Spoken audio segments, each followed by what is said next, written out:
Bob.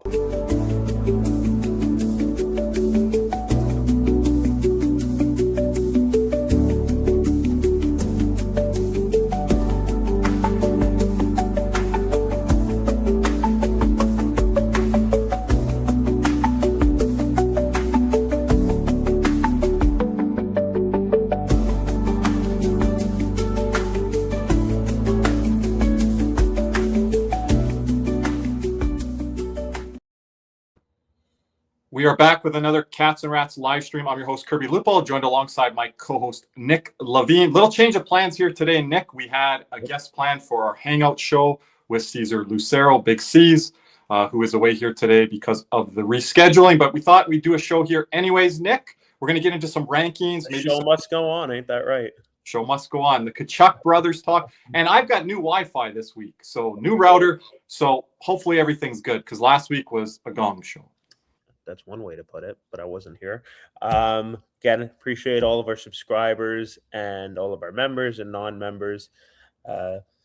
Thank you for all the support, and obviously, unfortunate circumstance here, we weren't able to continue with our originally planned show tonight, but we are able to have you guys ask a couple of questions, but there's also been some talking points that we're going to be able to discuss here now in the interim.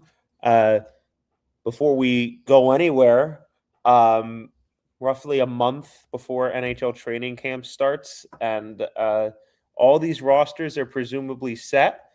We'll get into Panthers specifics a little bit more and just kind of take some questions, go through around. But there's been some rankings thrown around by a lot of different people. We're at that point in the offseason, and one of the bigger names to do it, bigger networks to do it, I guess, NHL Network decided to post their top 20 winger rankings here. So we're going to get that pulled up. And it caused some debate, especially within the Panther community.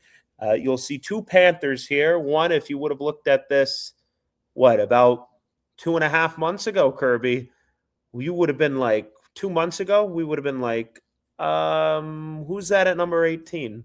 But Brady Tkachuk comes in at 18, just above Lucas Raymond and Cutter Gauthier. Our guy Cody Stevens has an opinion on Raymond at 20.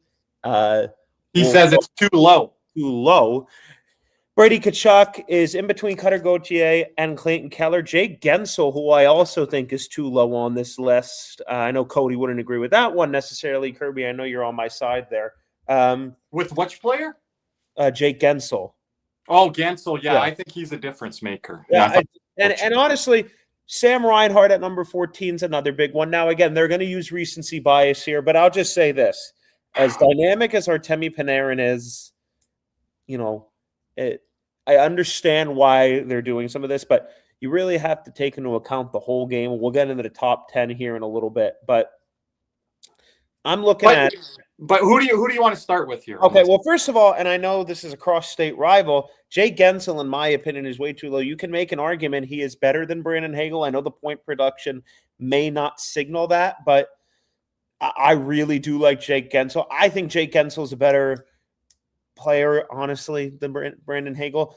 There will be some questions about Marty Necas, despite his 100-point season. He is a really talented, dynamic winger. Well, you're saying Gensel. Do you have him up where Connor is there? And is Panarin just there because of name value right now? Well, that's what we were gonna get into. I don't know if Panarin's number 12 anymore. I would move I think Hagel, Reinhart, and Gensel are all around that same tier.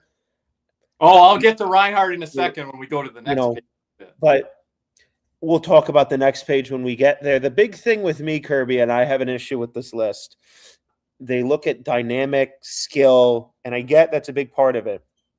I feel they're going a little bit just who's the flashiest winger here, Kyle Connor or Artemi Panarin.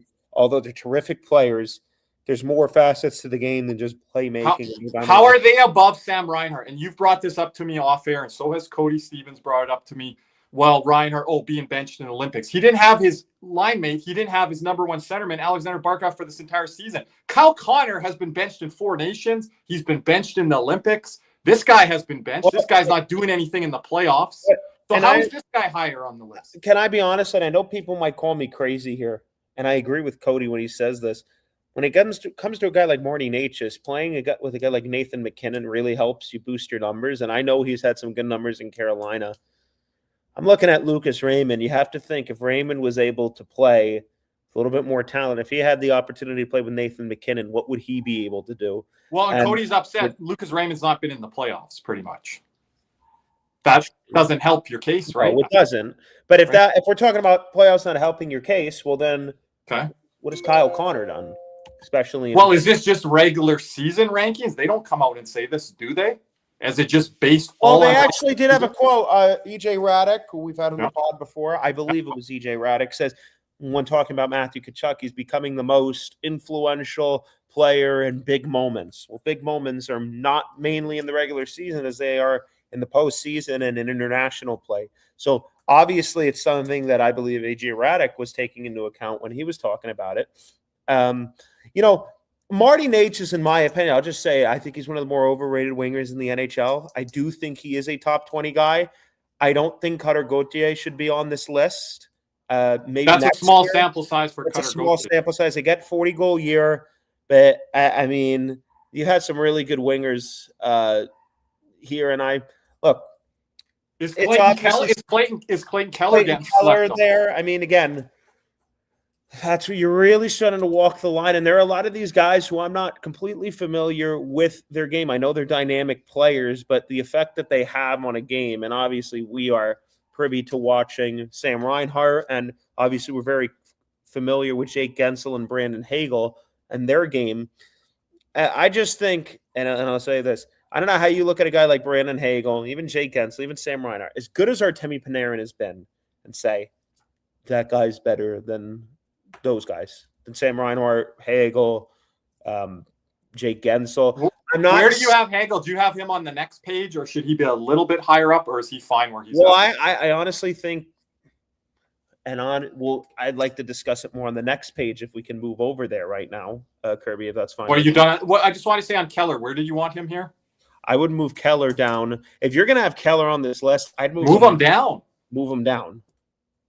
He's got more of a sample size than Cutter Gauthier does. Yeah. What do you mean? I'm saying Gauthier moves off the list. Yeah. So you don't want to move Keller up. You want to move him down. And I'll be honest with you. I think he's a damn good player.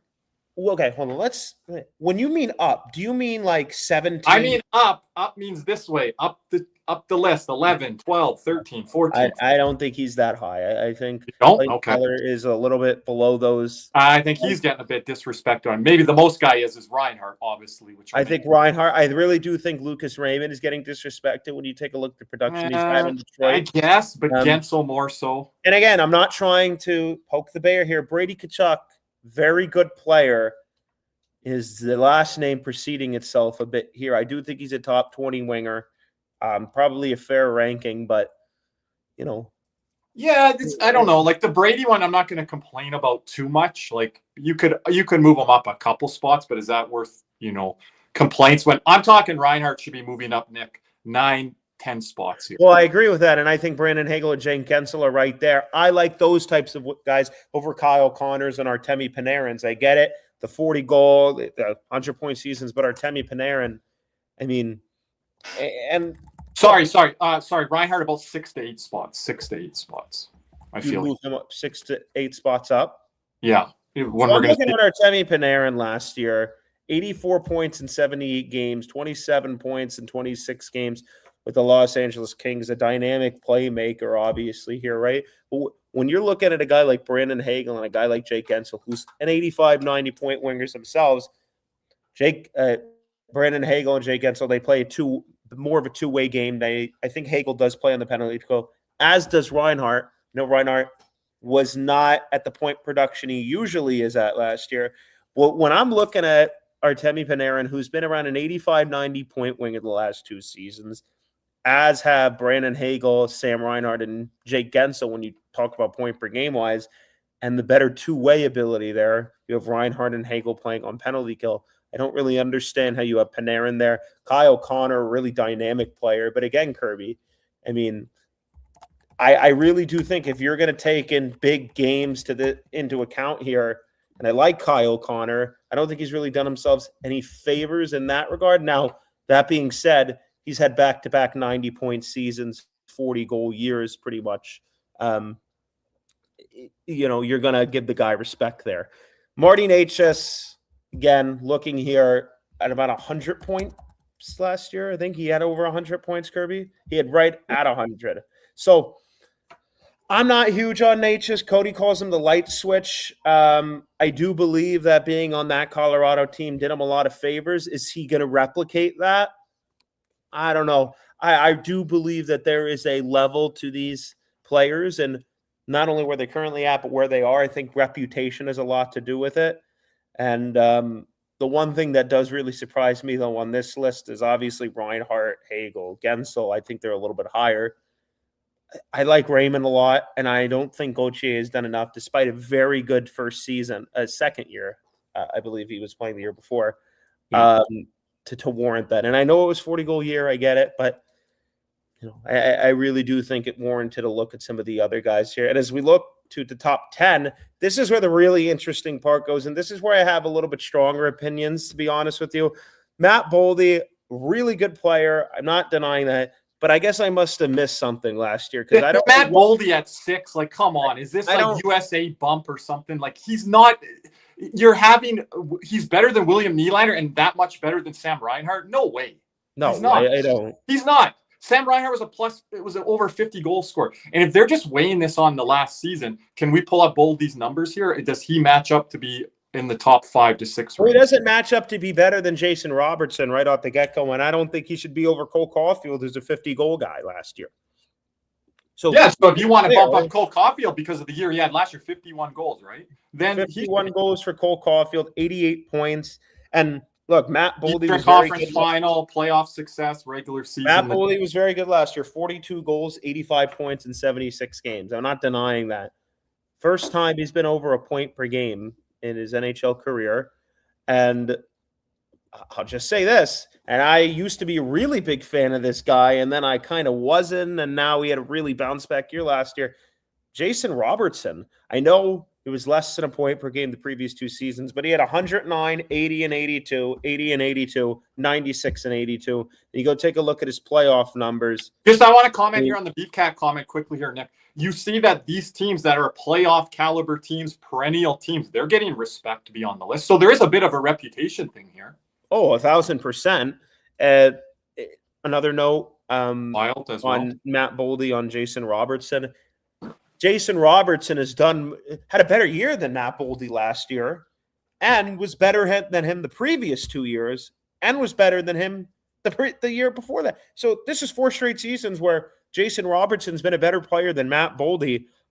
Maybe they're counting extra, some of the, I don't know what other elements Boldy brings to his game. I thought when he was coming into the league, he was going to be more of a power forward, but I don't think he's that type but he's not a driver of his team. The drivers of your team should be on this list. And we'll get to Mitch Martin here in a second. Adonis, I agree with you on Rantanen. Rantanen last year, we said he's with Kaprizov, Pasternak. Oh, I think Rantanen should be 4. I think Rantanen should be 4. There is no way. And look, Mitch Martin, that playoff run will do him wonders in the PR thing.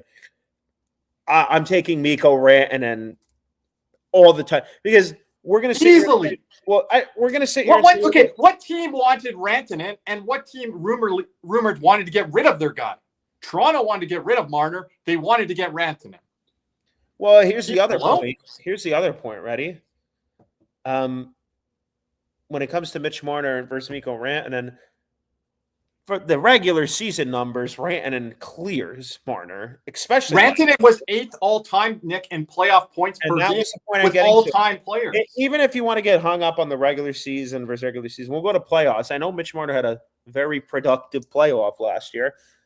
Mikko Rantanen is one of the greatest playoff performers, not just in this era of hockey. You could argue all time he is up there with some of the greats when it comes to the best wingers, right? So, I mean. And we saw. So Mitch Marner does it 1 year. So then he moves up from, what was he last year? 8, 9, or 10? He moves up to 4? 4. And Reinhart drops to 16 or whatever he's at. Was he at 14? And this was supposedly a down year, may I add. Everyone is saying Sam Reinhart down year. The guy did not have a down year. He was near a point per game. He didn't have his centerman. Well, he was a point per game, and then he got hurt, and then he started to the production dropped off after he was playing through an injury. We also had people come on here that said he started slow, and I pushed against that. He did start.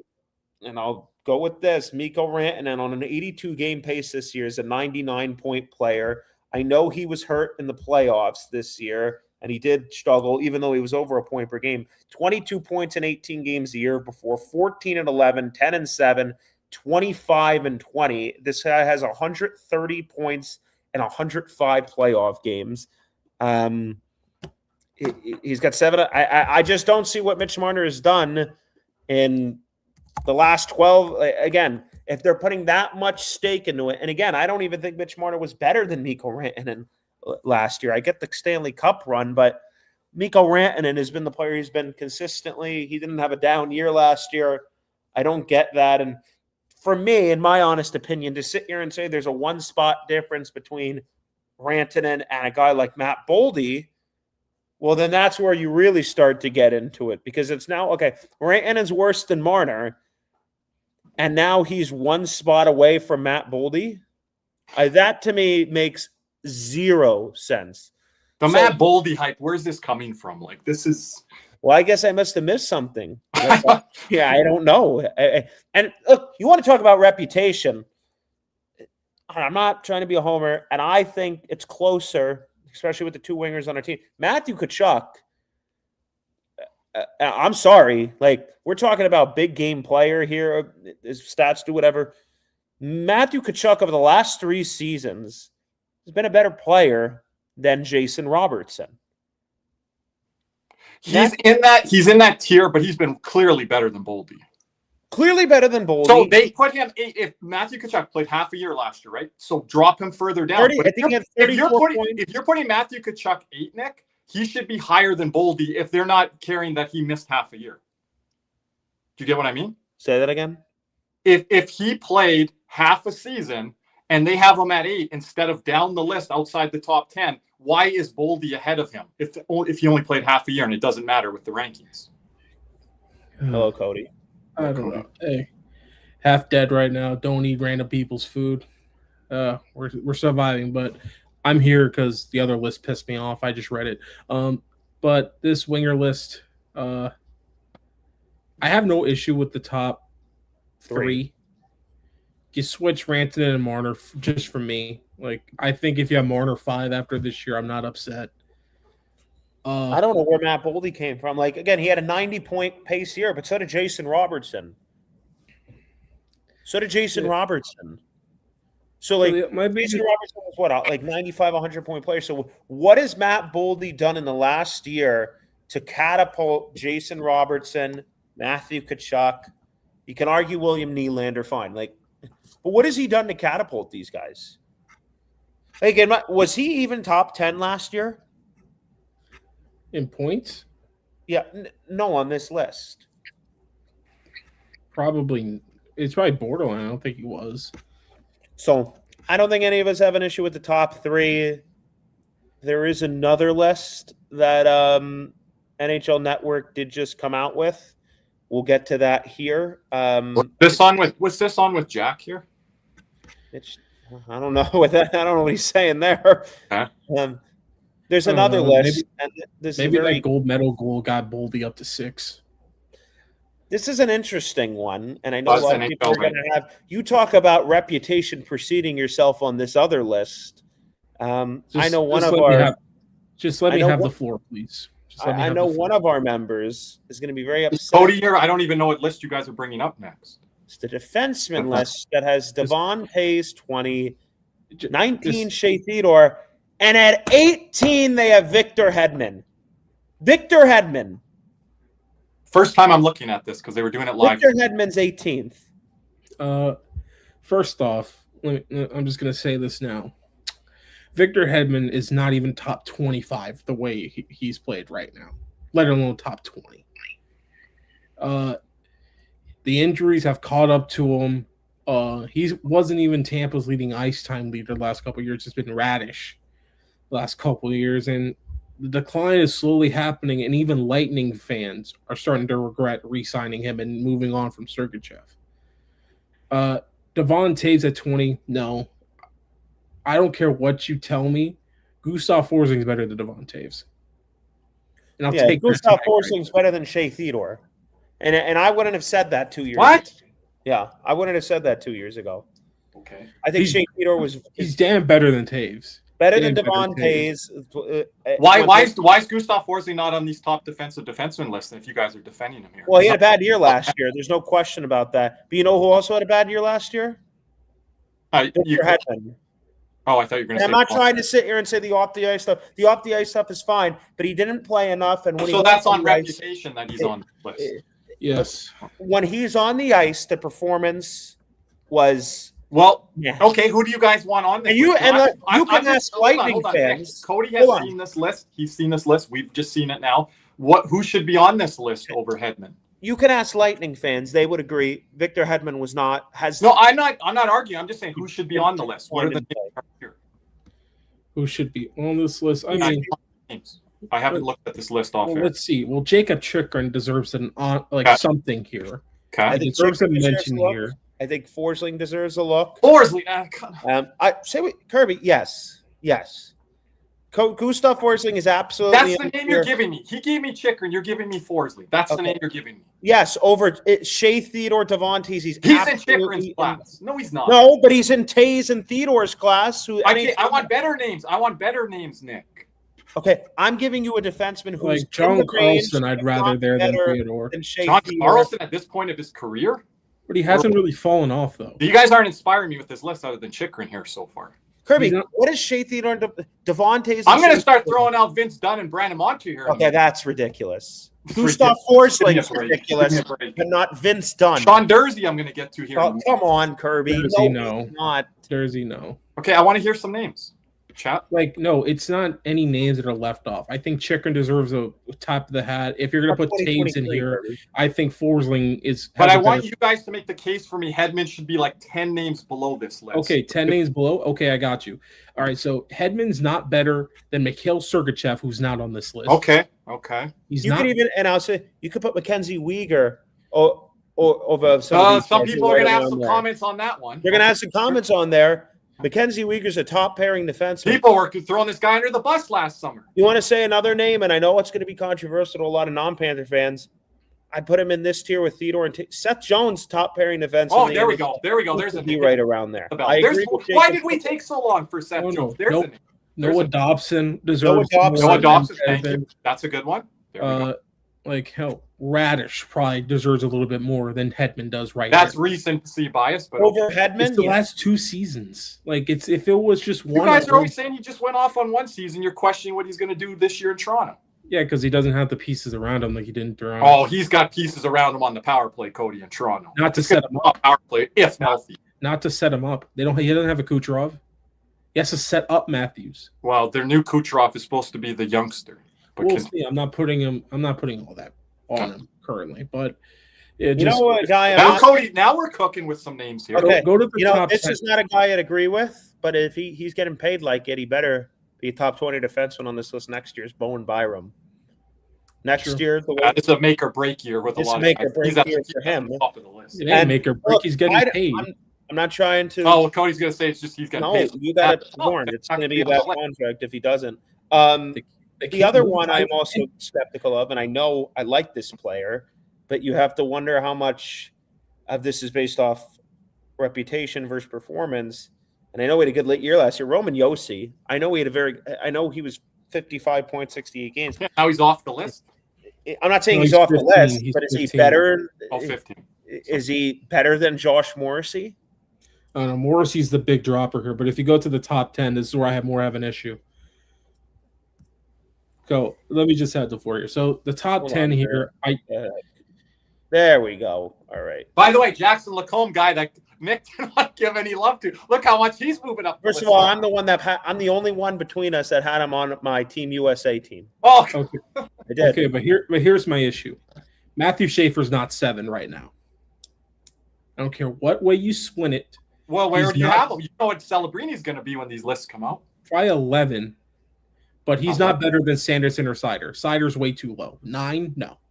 He's better than Hudson. He's better than Schaefer. He's better than Sanderson. All I know three of them. Kirby's gonna have an issue with two people. Want to say Quinn Hughes. I agree. Cale Makar's the best defenseman in the The world. top three is should the top four. I think top five. Honestly, I have no issues with. I like Lane Hudson. I really do. He's not 6. I think I give it one more year, and then I'd put him there. I really like Jake Sanderson. I think he's a premier. To me, Jake Sanderson. Oh, I think all three of us do. I think Jake Sanderson and Miro Heiskanen at this point are pretty much the same player. Like to me, they're one and the same. That's how good Sanderson is, and Miro Heiskanen. Dahlin and Rowensky could start. And I'll give all of our non-NHL, like just Panther fans, a thing. Miro Heiskanen's the Barkov of defensemen. Oh, people thought you and I, Nick, were overrating Miro 2 summers ago when we did the rank. Kirby, I think Heiskanen and Sanderson are like that. Like they're that close. I think Sanderson is truly. I mean, I watched this guy, and we've been watching some of the Brady Tkachuk film, Kirby. We watched Jake Sanderson at the same time. How many times did we point out, wow, there's Sanderson again involved in the play? I mean, the skating ability is off the charts with him. We talked about him coming in his draft class. I really like Moritz Seider. I think this is an appropriate spot for Bouchard, but I do understand why Oiler fans will be upset if they're going to put Lane Hudson and Matthew. If they're going to put Hudson 6, why is Bouchard 10? Yeah, and why is Bouchard such a big gap from Hudson if Seider's ahead of Bouchard? Like, if you want to move Bouchard up to 8, Seider should be 6. Hudson 9, and then Schaefer 10. Seider should be 6. Cody's really high on that. You think Seider is better than Sanderson? Easily. I don't. I'll have Sanderson and Schaefer Sanderson. above Seider's. No. And I like more day every day. I like Moritz Seider, but Sanderson cannot do what Seider does below the dots. Can't do it. Yeah, but they're starting to put Seider in. Seider doesn't really quarterback a power play like Sanderson. If Seider isn't there. Yeah, but Seider does quarterback the power play. What? Yes, but he's not an elite power play quarterback. He doesn't move the puck as well as Sanderson. But Sanderson's not an elite penalty killer like Seider is either. Okay, well, but how high can you put a defensive defenseman up this list? He's not defensive defenseman. He's all around. A lot of people, Cody, are putting him on defensive defenseman lists now. He's not that. He's all around. But I'm more with you there. But they're starting to define him as that. I think Sanderson's all around. I think Sanderson's all around too. 60 points. Like, what are we doing here? The list that I have Sanderson. I would have Seider at 7 in this case with Sanderson at 6, and then you could have Bouchard at 8, and then if you wanted to put Hudson at 9 and Schaefer at 10. Now again, I think Lane Hudson. I don't necessarily have a problem with him being 6, right? But if they wanted to wait another year before they moved him up this high, fine. By the way, I was thinking about this. Just jump in. Do you think Hudson, Nick, has got bumped up too high where Caulfield wasn't, and you could have said he could have been bumped up higher? No, okay, and I've said this about Montreal, and I'll say it here. They will be my President's Trophy pick. Probably. I have to wait till we get closer to training. Montreal. No. I think it's coming now. From I do have to wait. Now I do have to wait and see. If they make a big move, they will for sure be. Right now, they are in consideration for it. You're not calling Marchenko. There is a world, and I've said this. There is a world where these guys like Caulfield and Hudson, they do come back down to earth a bit, right? So do you always have to prepare for that? But so Nick's gonna pick Montreal if they get Dylan Larkin. If they get a big Dylan Larkin, I'm asking Dylan Larkin. Yes, I would pick them as my president. If they get Dylan Larkin, I would pick Larkin would be a better get than Marchenko would be for them. He's a 2C, he's not a 1C. So Suzuki's a 1C. So they have Suzuki, Larkin, Newhook. But the issue is. But that's what I told Cody 2 years ago on Suzuki. Final point I want to make on Cody, I told you that. That's Suzuki. Final point I want to make on Lane Hudson is 2 years ago, I picked him in fantasy hockey when he was way off the board. Everybody's like, who's Lane Hudson? What are you doing, Nick? I'm like, this guy is going to take the quarterback of the power play for the Montreal Canadiens. He's a dynamic puck mover. Got 65 points that year, around that. So you're saying you did that before I did Matthew Schaefer last year, and you guys all put your eyebrow up at me. Correct. I don't know if first overall. In our community, I was first on Lane Hudson. Okay. Here's my issue with Lane Hudson, and it's the difference between all these other guys on these lists. What is the one thing all these other guys on this list have, but that Hudson does not? They don't. Hudson doesn't even lead his team in ice time. You can't be a top 10 defenseman and have that. No. Where was he this year? I think it was like 23, but Matheson was at 24. Oh, Well, that's because they have like an infatuation with fucking Matheson. If they're playing Matheson 24 minutes, I'll take back my President's Trophy pick right now. I'll tell you. He played 24 minutes. Well, they got rid of Line, like I told you guys. Lane Hudson last year played 23:46. Matheson played 24:09. So he is right. I don't understand it. Now, Noah Dobson's also on there, kind of fell under the radar a bit, just around 50 points, 23 minutes. I think Hudson's so dynamic. I do, though, agree. I personally prefer, if I'm starting my blue line, I'd like a Sider or a Sanderson or a Heiskanen, Dahlin. Obviously, Makar, Hughes are nice, but Werenski. But I don't know. Werenski lost some brownie points. I would put probably Dahlin 3. I didn't like how Werenski just gave it up at the end of the year last year.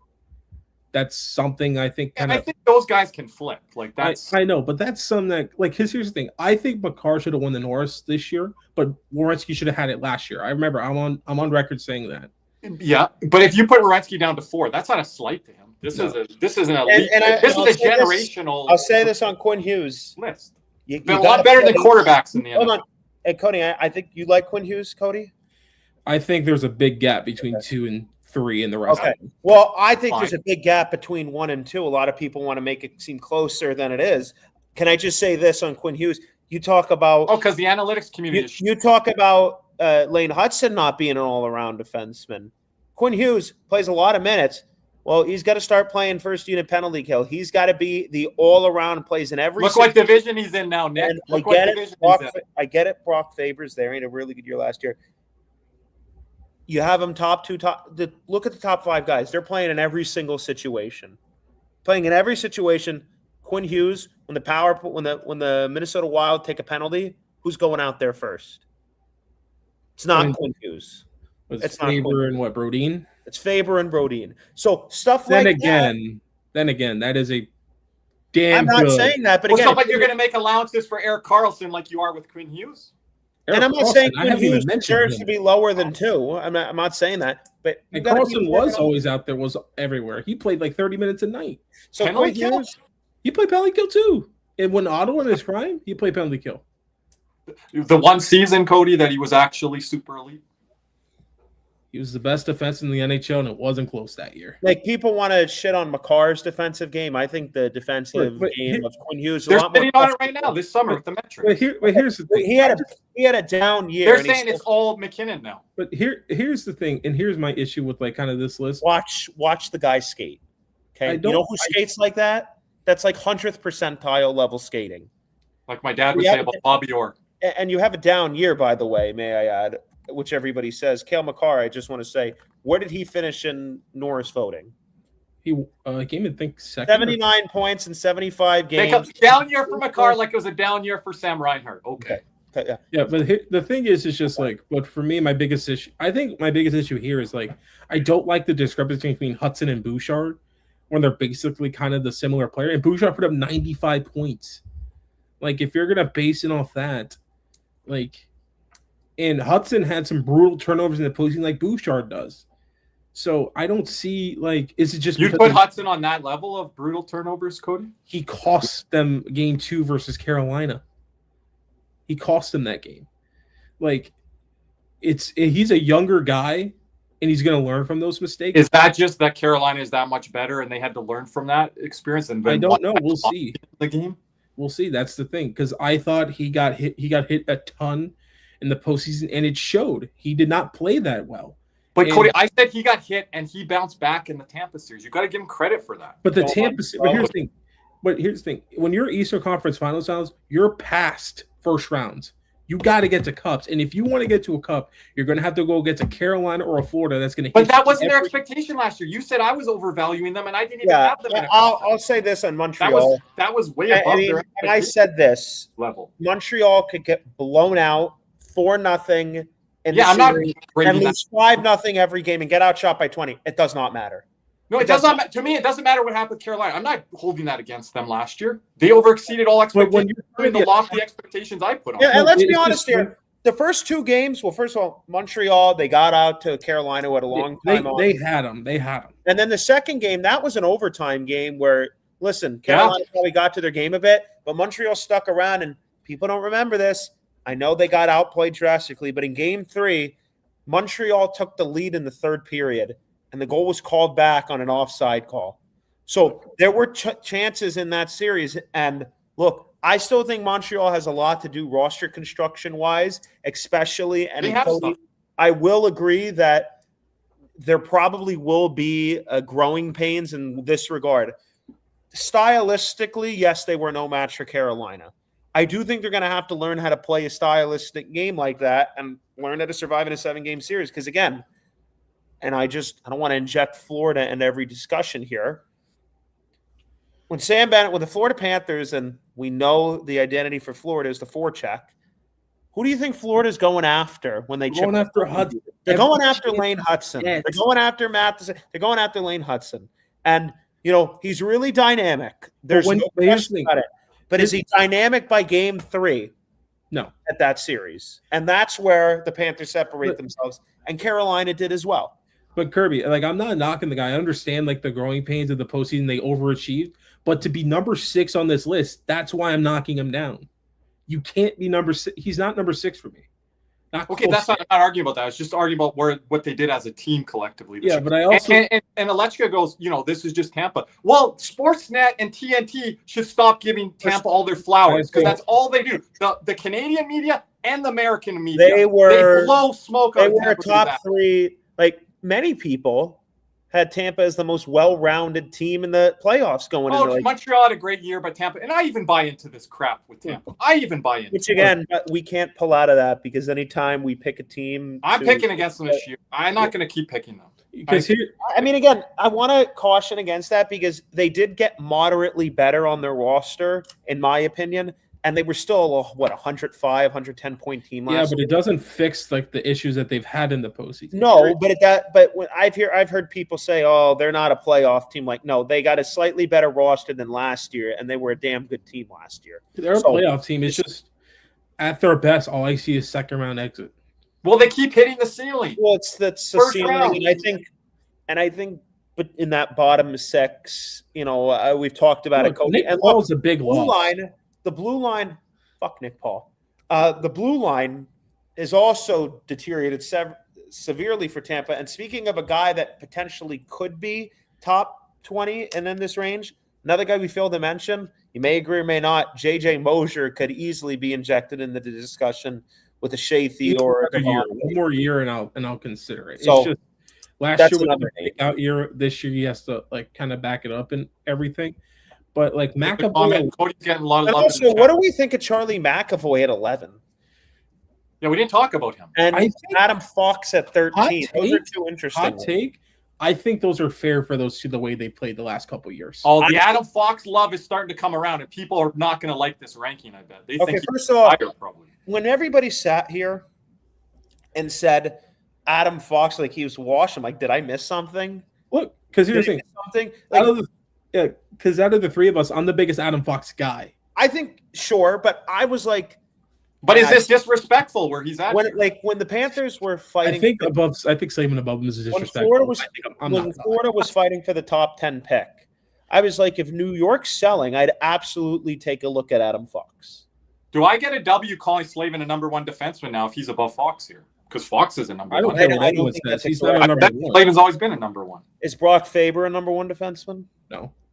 He wasn't before. Borderline. Not now. Not at Minnesota. Slavin's not a number 1 either. I don't think he's a number 1. Well, he's listed as a number 1 here, Cody.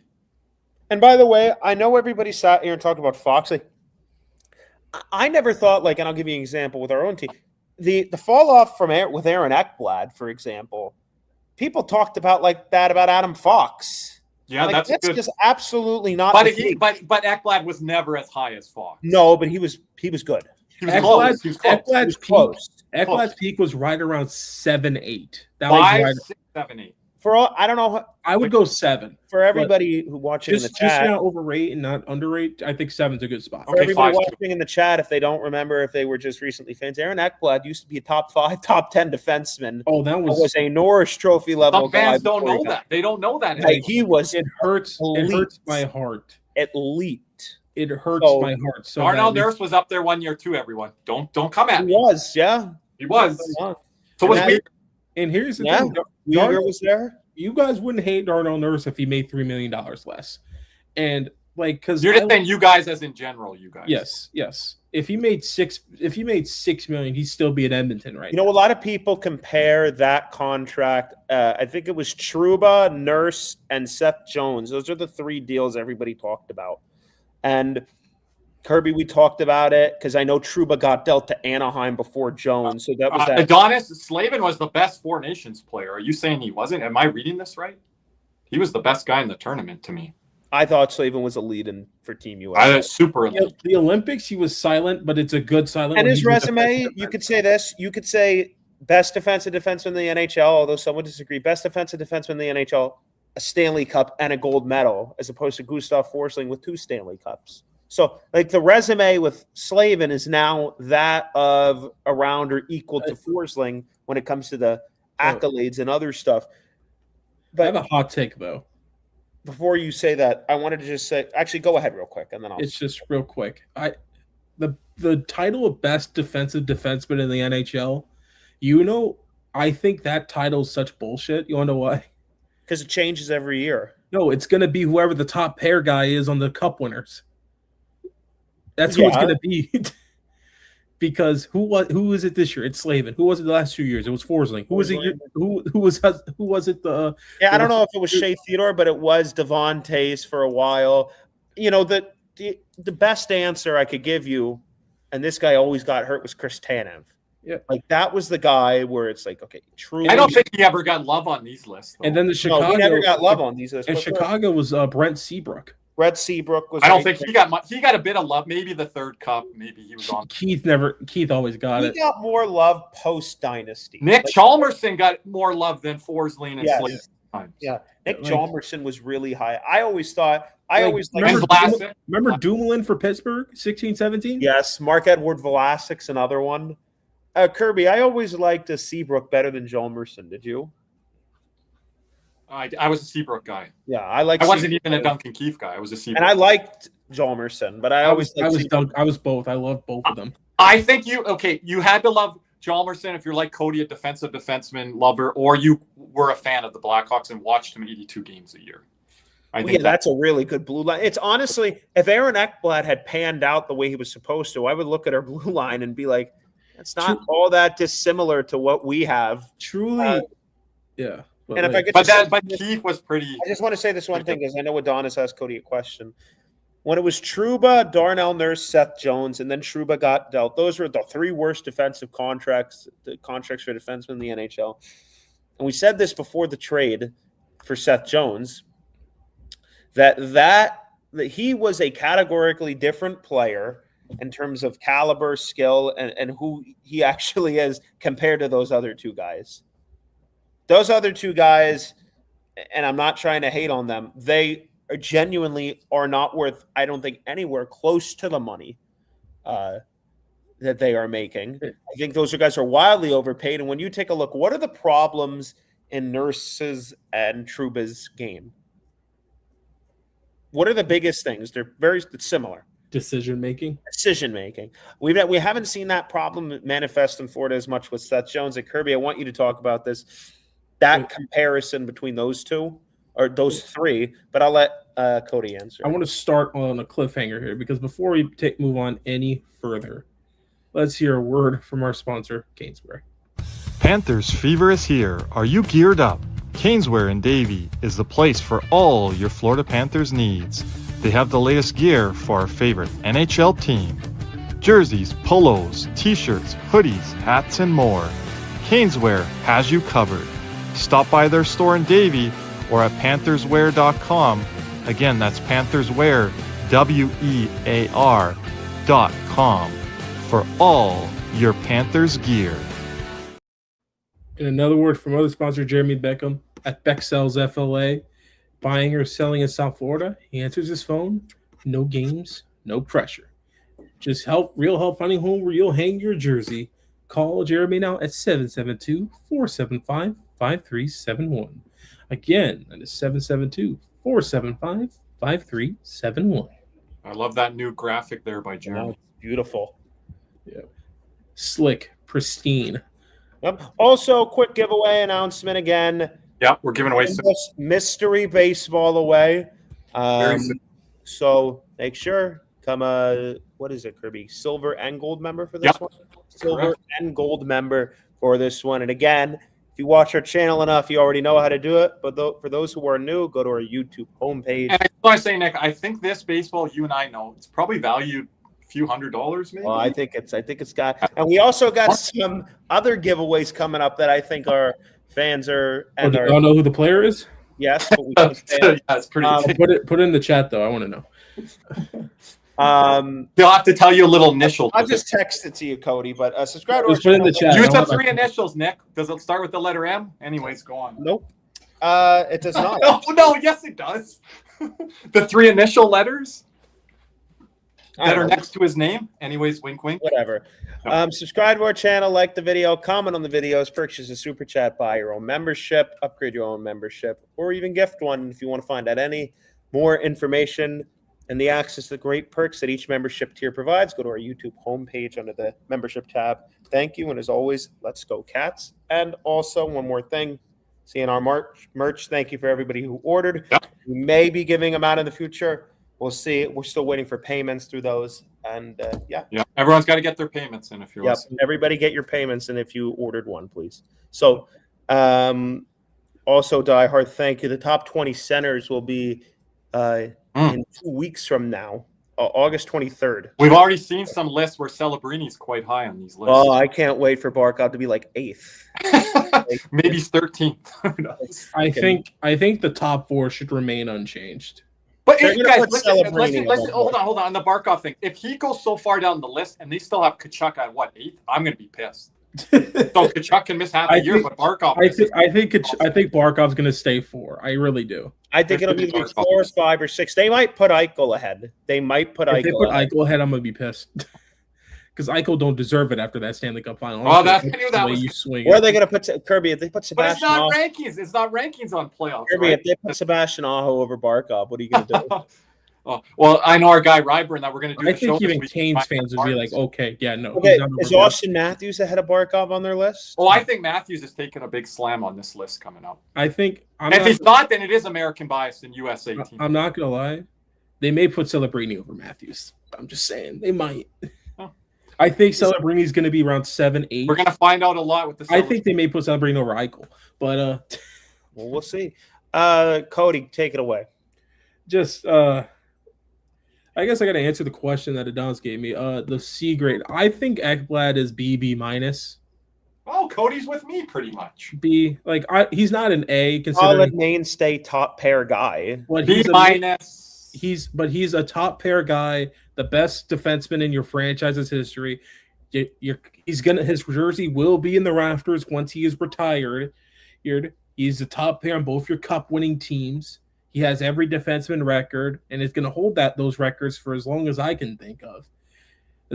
Because we never really had a defenseman that long in tenure before. Do you want to show the list there, Nick? Do we have it from Mike Bartner? Or people are mad again. You got to evaluate him on his grades. So what would you guys give Ryan Nugent Hopkins? B minus C? No, I think it's a B. I think. I don't know. Really think about it. Who's higher, Nugent Hopkins or Ekblad? I think they're in the same ballpark. I think Ekblad gets the edge because of the team success. He was on the top pair. Nugent Hopkins has been delegated, and I know Ekblad in a sense. It's not team success; it's individual, Nick. But Nugent Hopkins, I get the 100-point season. It's been delegated to more of a role player. Okay, so here, this is my bar grade in the 2014 NHL draft. Reinhardt one is B plus. I mean, look, I don't like Ehlers as an A minus, but that's just me. That's the analytics, darling. Yeah, but they're going to say 70-point guy, Stanley Cup. Ehlers plays on a third line. And I think this is Nick Ritchie at 10. And then across him here. Yeah, I think so.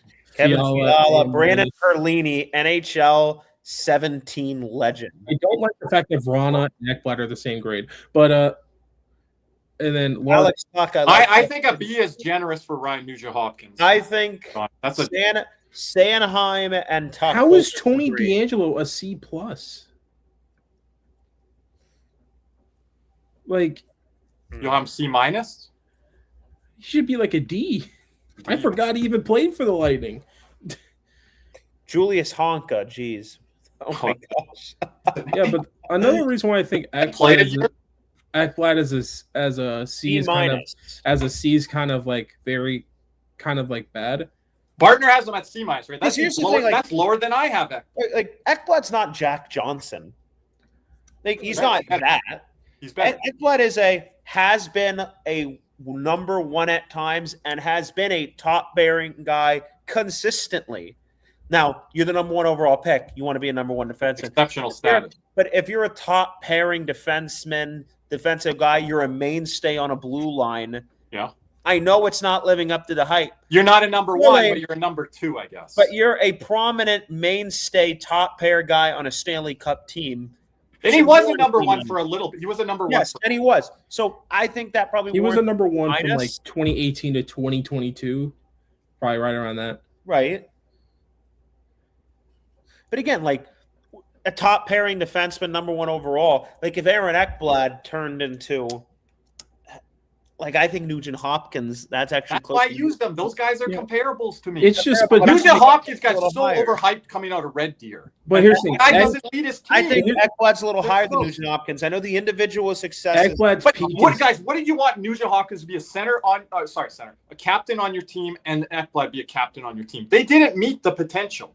No, they both didn't. But Nugent Hopkins been relegated. Aaron Ekblad still plays a top pair role on his team. Ekblad was way closer to a captain than Nugent was. I think Nuge would have been relegated regardless of a Connor McDavid's there. There's someone else. They're like, you're not doing Yeah, enough. and I know Ekblad, but look, Aaron Ekblad's top pairing guy on this team. Nugent Right. Hopkins is what, playing 3C? Or is No, he he's, playing on the like, wing he's not with even a center Draisaitl? anymore. He's a winger. They moved. He's not even playing his position. Like I know he had 100 points a couple years ago. Well, I can point to the 70-point season Ekblad was, or 80-point season Ekblad was going to have if he didn't get hurt. And there you go. There's your one great season. Like, what's the other record? Is it hits or something? Adonis, this predates your time in hockey. He used to get owned by Kopitar, used to get owned by Getzlaf, used to get owned by Joe Thornton, by Patrick Marleau. Like, just owned. Like, the guy Most never of those met guys his are Hall of potential. Famers. I will add. Here's the thing: Ryan Nugent He's not even Hopkins. close to a Hall of Famer. Ryan Nugent Most of Hopkins. those guys. Ryan Nugent Hopkins was my favorite junior player when I was a kid. Cody likes guys that I don't. So there's a reason why. Like, if you ask me my favorite junior team, my Him and answer Nail would be- Yakupov. Cody likes all the guys from the past that I Him and like. Nail Yakupov were supposed to be No. McDavid and Draisaitl. Yakupov was McDavid even and worse. Draisaitl. Yakupov's a different story. But like for me, it's like Nuge is the reason why my favorite junior team is the Red Deer Rebels. So it's just, and besides, their logo is great. I love their logo. Like Kirby, you got to admit that. Dion Phaneuf, shout out Red Deer Rebels. But then Randy I know way more Bowler, about shout out Red Deer. I know way more about the W than I do like the O or the Q. I hate the Q, but like, just it's so interesting. It's just these lists are all so subjective, but it's just like And everyone's like, you guys are getting fired up. This is the dead point of hockey season. At least there's something to talk Yeah, about. what the fuck are we gonna talk about? Like, and you know what's funny? You know what one guy on that list would have been top 10 the year before that's no longer on that top 20D list? Who? We didn't even mention Thomas Harley. We didn't mention him. Oh yeah, that's Ryan's guy. Ryan, where are you? I like him, but 11 million is a. Listen. I just Jeez. Everyone said for sure he's a top 12, 15 guy last I summer. never thought that. I liked him. I thought everyone was. I thought he was top 12, 15 for the season he had and everything. and everyone was especially- comfortable top having. 12, 15, yeah. Yes. Nick, I'm not people 11 were, hold on, Nick. People were more comfortable having Harley there last year than what you just said about Cutter Gauthier. Fair. I also don't think an $11.5 million, like $11.5 million, Kirby, in my mind, is a elite number one defenseman, top five, and Bowen Byram, but not your number two defenseman on your team. You're a puck mover, like in your power play quarterback. There's always been limitations in Harley's game, and to pay him like he's a number one defenseman was short-sighted. Again, you got the Four Nations bump there and what he was doing. Yeah, So does Jackson Lacombe take a step back? If Anaheim's team isn't good this year, does he take a step back? Well, he's an offensive defenseman, and I think the thing with Lacombe is, and he might struggle because that blue line's been depleted. They lost all the Anaheim. You want to talk about an offseason? I don't know if we covered them a whole ton here. As much as we talked about Leo Carlson, they have Cutter Gauthier to pay. They overpaid Pavel Mitnikov, who I do like still. The whole right side's gone. John Carlson, Jacob Trouba, Ratko Gudas, as we know, all gone. And they I keep replaced forgetting he plays for the Panthers again. Nick Jensen and Drew Hellison. Those are going to be the guys that draw into the top 4. I don't know if these guys can eat minutes for the And Ducks. it's going to be up to Lacombe and Mitnikov to really step up. Now, is there a $3.5 million? There are a couple guys out there that I think Anaheim should be looking at. Dante Fabro in Columbus, somebody who fell out of favor a bit there last year, I do think can come in and play 20 minutes a night and be a solid top 4 defenseman in the right situation. I'm not even thinking about that record. I'm thinking career records What do you mean? for Ekblad. Oh, okay. He would have had that record if he didn't get hurt. in Anaheim. Hold on, Diehard, hold on. I saw you vote on this, and you gave Ekblad an A. You gave Ekblad an A, Diehard. Are you switching? But it's hey boys. But here's the thing: in about a month from now, 6 weeks. it will be the start of football season. And You're talking about football. But here's it. No. But since the season starts so much earlier, that may signal the sign to start of training camp for the NHL. So, because it has to start earlier, I'm thinking early September. You guys want dates from me? I'll try to message people. I mean, we got to figure out something. By the way, make sure to stay tuned. We have a special guest on our upcoming podcast episode. Plan for Thursday, hopefully. Yeah. And for you 96 people, you like this guy. I think you might. but closing out here, I did want to ask, because we don't really get to talk about any specific questions from anybody. We had one earlier, and apologies. Can you go up in the chat? Was it from Michael or something? It was to us on the Panther prospects. Yeah. And if anybody has any questions, we've been watching more. I've had some heated debates about Jacob Markstrom with some people. New Panther goal. You might not have heard the Panthers have new goaltending. I don't know if you guys are paying attention to that, but we do. Where's the question, Kirby? It's way up there. Can you scroll all the way up to the top? I don't know if you're still in the chat, but we were getting questions at the beginning when we were doing okay. Kirby and Nick, is there a young player in our system that you can see making an impact this season on the third line or in the third defensive pairing? No. Sandis third line would be a stretch. Sandis Vilmanis would be the guy, and that's if Augusto or a Marchand got hurt and Vilmanis comes up and really does He's the guy. You want a defenseman, though? Merrick Allsher. You're not going to say your guy, Cody, that everyone's... Nah, he needs a year in North America. Needs a year. Did he not get any time last year in North America? No, this is his first year in North America. He plays so like Yersymiak or whatever. Yeah. We're talking about you. You, my guy. Yeah, no, Kirby. He's from the KHL, so he's gonna get. He needs the year to get used to North America. Yeah. So people are really moving him up the board here. But before we sign off, I want to have fun with Kirby and Nick, and even the chat. So suitcase game, boys. All right, who's this player? You tell me. Shit. I can't see with all the names. I gotta look on here.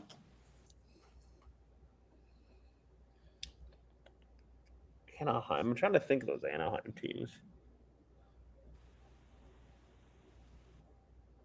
And everyone in the chat, if you answer before these two, you get a point. Oh, it's not a Panther.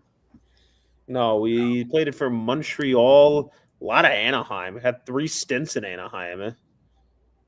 I'm not gonna lie, you're not gonna know him from Montreal. I know this guy. I think everyone should know this guy. You want me to say his name? Yeah. Is it Francois Beauchemin? It is Francois. That's what I was gonna say. I'm like, I don't remember him playing for Colorado. Hit the bell. I was say I remember Colorado pretty well. But is this Nando's guess on that one? We got the new board. You guys want to play around with the board? We got a question here. Sorry if this was already asked tuning in late. How do you see the Cats starting out with the beginning road stretch? Me and Kirby, I'm not positive. I don't know. Let's get through training camp first. I'm not saying anything. Let's get through training camp. I'll do win or loss if Nick wants to read it off to me. Carolina. Win. I'm hoping win. Okay. San Jose. Loss. Win. Anaheim. Loss. LA. Win. So 2-2, Kirby. I'm at 3-1. Kirby's at 2. And then we come home. At best. And then we come home and play the Minnesota Wild. Loss. So you have a starting 2-3, Kirby. At best. Win. At best? Oh. That's crazy. I'm going win. So Cody has a starting 4-1. Kirby has a starting 2-3. If I could see us losing in Minnesota, I think we beat San Jose. Now there could be their overtime point in here somewhere. Yeah, we're not allowing this again. Mikola, could you imagine they go up against each other? I'm not gonna lie. Everybody steps in. Barkov doesn't need to be on the ice. No. I'm not gonna lie. Barkov just does conditioning, nothing else. Yeah, just on a bike or something. Like, Yeah, what, is that all the games? uh, We're losing to Buffalo, Oh, Buffalo and Columbus. and then we're beating Columbus, hopefully. But Nick, if it gets dark, if it gets really dark in that Columbus, You have a starting, 3 and 4? yeah, that's somewhere around there. yeah, no, 3-3-1, 3-3-1. Can I no. say? I think we beat San Jose. I think we're gonna do I well think on since that we got California San road Jose trip. early, that helps us. Then we get cooking on that schedule. Then we get Okay, cooking. can I just say this? Ready? Seattle, usually- Vancouver, Seattle. On opening nights, That's especially a tough game. on opening nights, especially like the banner Off a road raisers trip? that we have. No. Home game for the Panthers against Minnesota. That's a tough game. Let me finish. Yes, let me finish. Home when it comes to season openers, and especially like the last couple of nights that see openings that were banner raisings, I was like, yeah, it's cool to be back, but I wasn't like, let's win. I'm never like that, especially when it comes to regular season. I always thought the season openers just cool, but let's see what happens. No, Not this year. Football Not matters this year. anymore. This year I want to win. I do. This year win. I am predicting a Panthers 4-0 win against Carolina or 3-1. So all you guys that think I'm being negative about the schedule, 4-0 or 3-1 win against Carolina. How do we do Avoid that to losing to? I don't think we lose to San Jose. But Anaheim, yes. Anaheim. Anyway, but boys, name this player. Nah, shit. Hold on. Let's get this. Oh, come on, Cody. Everyone should know this Are player. you going to tell people the era? It says the years. I don't know if I know everything. I don't know everything. You know this player. Not doing that. And I don't know everything. This player. Quebec. Jeez. I believe he was the cover of an NHL game before too. Oh, come on, Cody. Oh, Owen Nolan. Yeah, Owen Nolan. I was thinking Mike Ricci at first.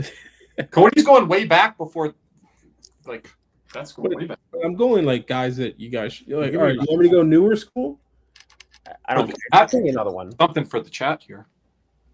I'm trying to think though. I'm trying to think of random blank right now. Spread his wings on the first line, Alechka. On the first line. All right, we've all seen this guy play. Oh, boy. You got to brush up. Adonis is in our semifinal for trivia season. There you go. This is for the chat. This is this is for you guys. I don't want to go chat here. This is a good one for you guys. What the fuck? Edmonton? Yeah, he was there for a cup of coffee. Was he?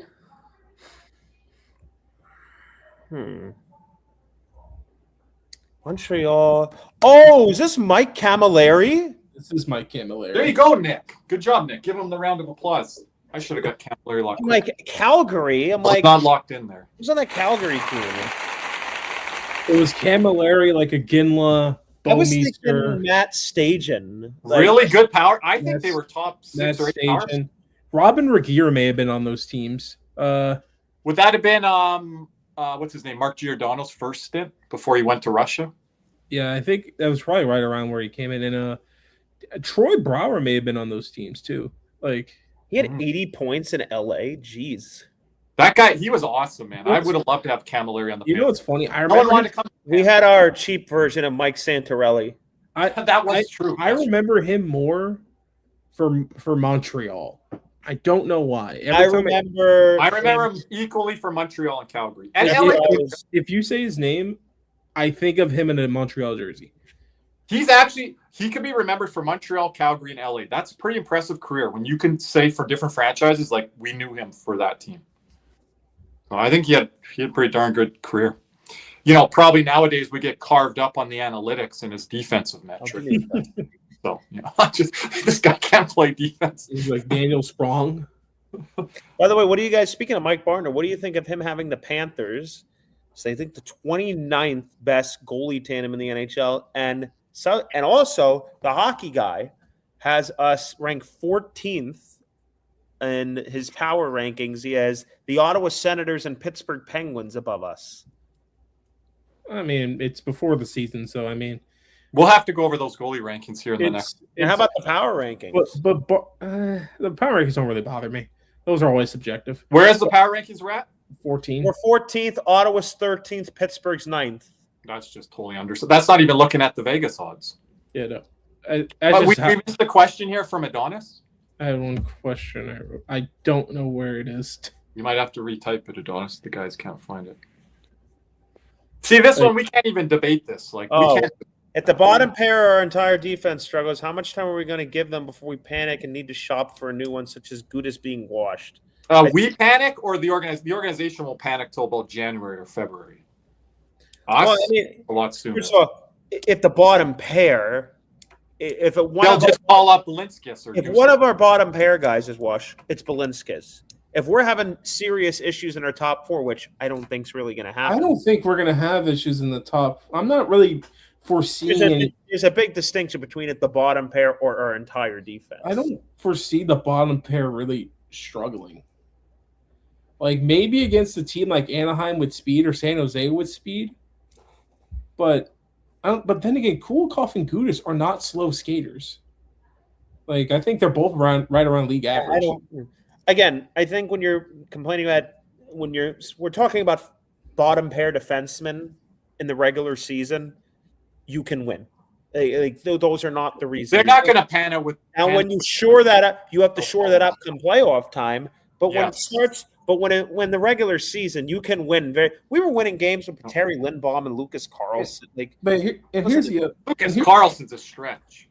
I mean, we were winning. We were beating teams like 8-1 with Lucas Carlson. How much games was he playing? I think he played like 30. Yeah, like 30 games, Kirby. Lucas Carlson that year? Yeah. Okay, the year with Maurice, he could only play one, and then he was done. He didn't play anything. I think he got cut. Played the Arizona game. Did he? Yeah, on the road. Kirby, he played 40 games for us. 40. I know Lindbaum did. How much did Lindbaum play? Terry? 30s, 40s? 30s? He was. Never been fast. He was 9. Oh, 9? 9. Okay, I was off. Again, I keep saying, 30. Guys, like I saw a comment the other day. They are really overrating the loss of Evan Rodriguez and Jesper Boqvist. Yeah, Jesper Boqvist. How many games did Robert Hagg play? They're saying they're losing big. They're losing. 10-15? They're saying they're losing toughness. They're losing a lot of speed, and like Jesper Boqvist's speed is going to be really hard to replace. 16. I saw a comment like that. But anyway, a lot of that was after the deadline, though, Kirby. So okay, we're on two different wavelengths here. I know, but here's the thing. Here's why I'm not worried about the D. I'm not worried about Gudas until next year. Like the thing is, there isn't going to be like a like with Brady. I'm expecting a little bit more of a adjustment period and everything. That's what Cody's been saying, the adjustment period. Gudas ain't getting that because he played in this system. But Cody, you think he's going to take time to get adjustment period if he's playing with Barkov and Reinhart? He's talking about working in the small areas and these different areas. I don't think he's got time to work his way in. Like if he's with Reinhart and Barkov, he's got to be going right away. Maybe on the power play he'll take some time. I know, but Reinhart wasn't really going all the way. Like it's just like I'm giving him about 5 to 10 games. I think that's my grace. Like after game 10. Not a long time though, Cody. But okay, 5 to 10. But he's more of an elite guy.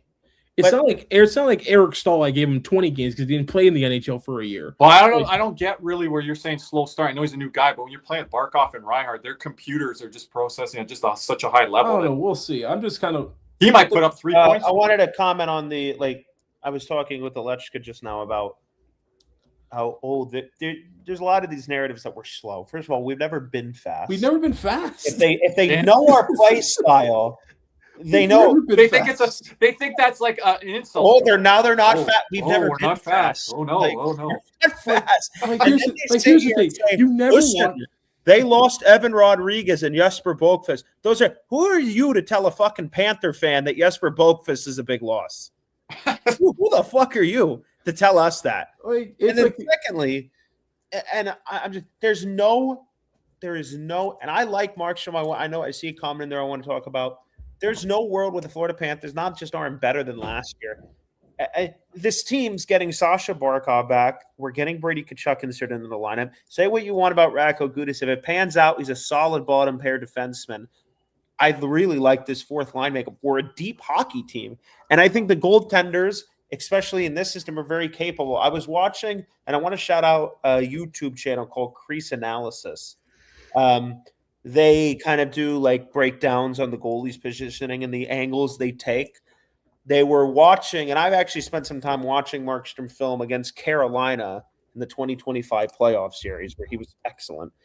Jacob Markstrom's a really smart goalie.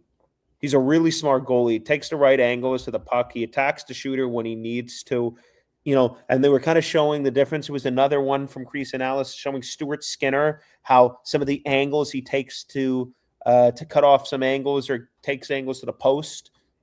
That's where he gets himself in trouble a little bit. And that's why they have a little bit of trouble with Stuart Skinner.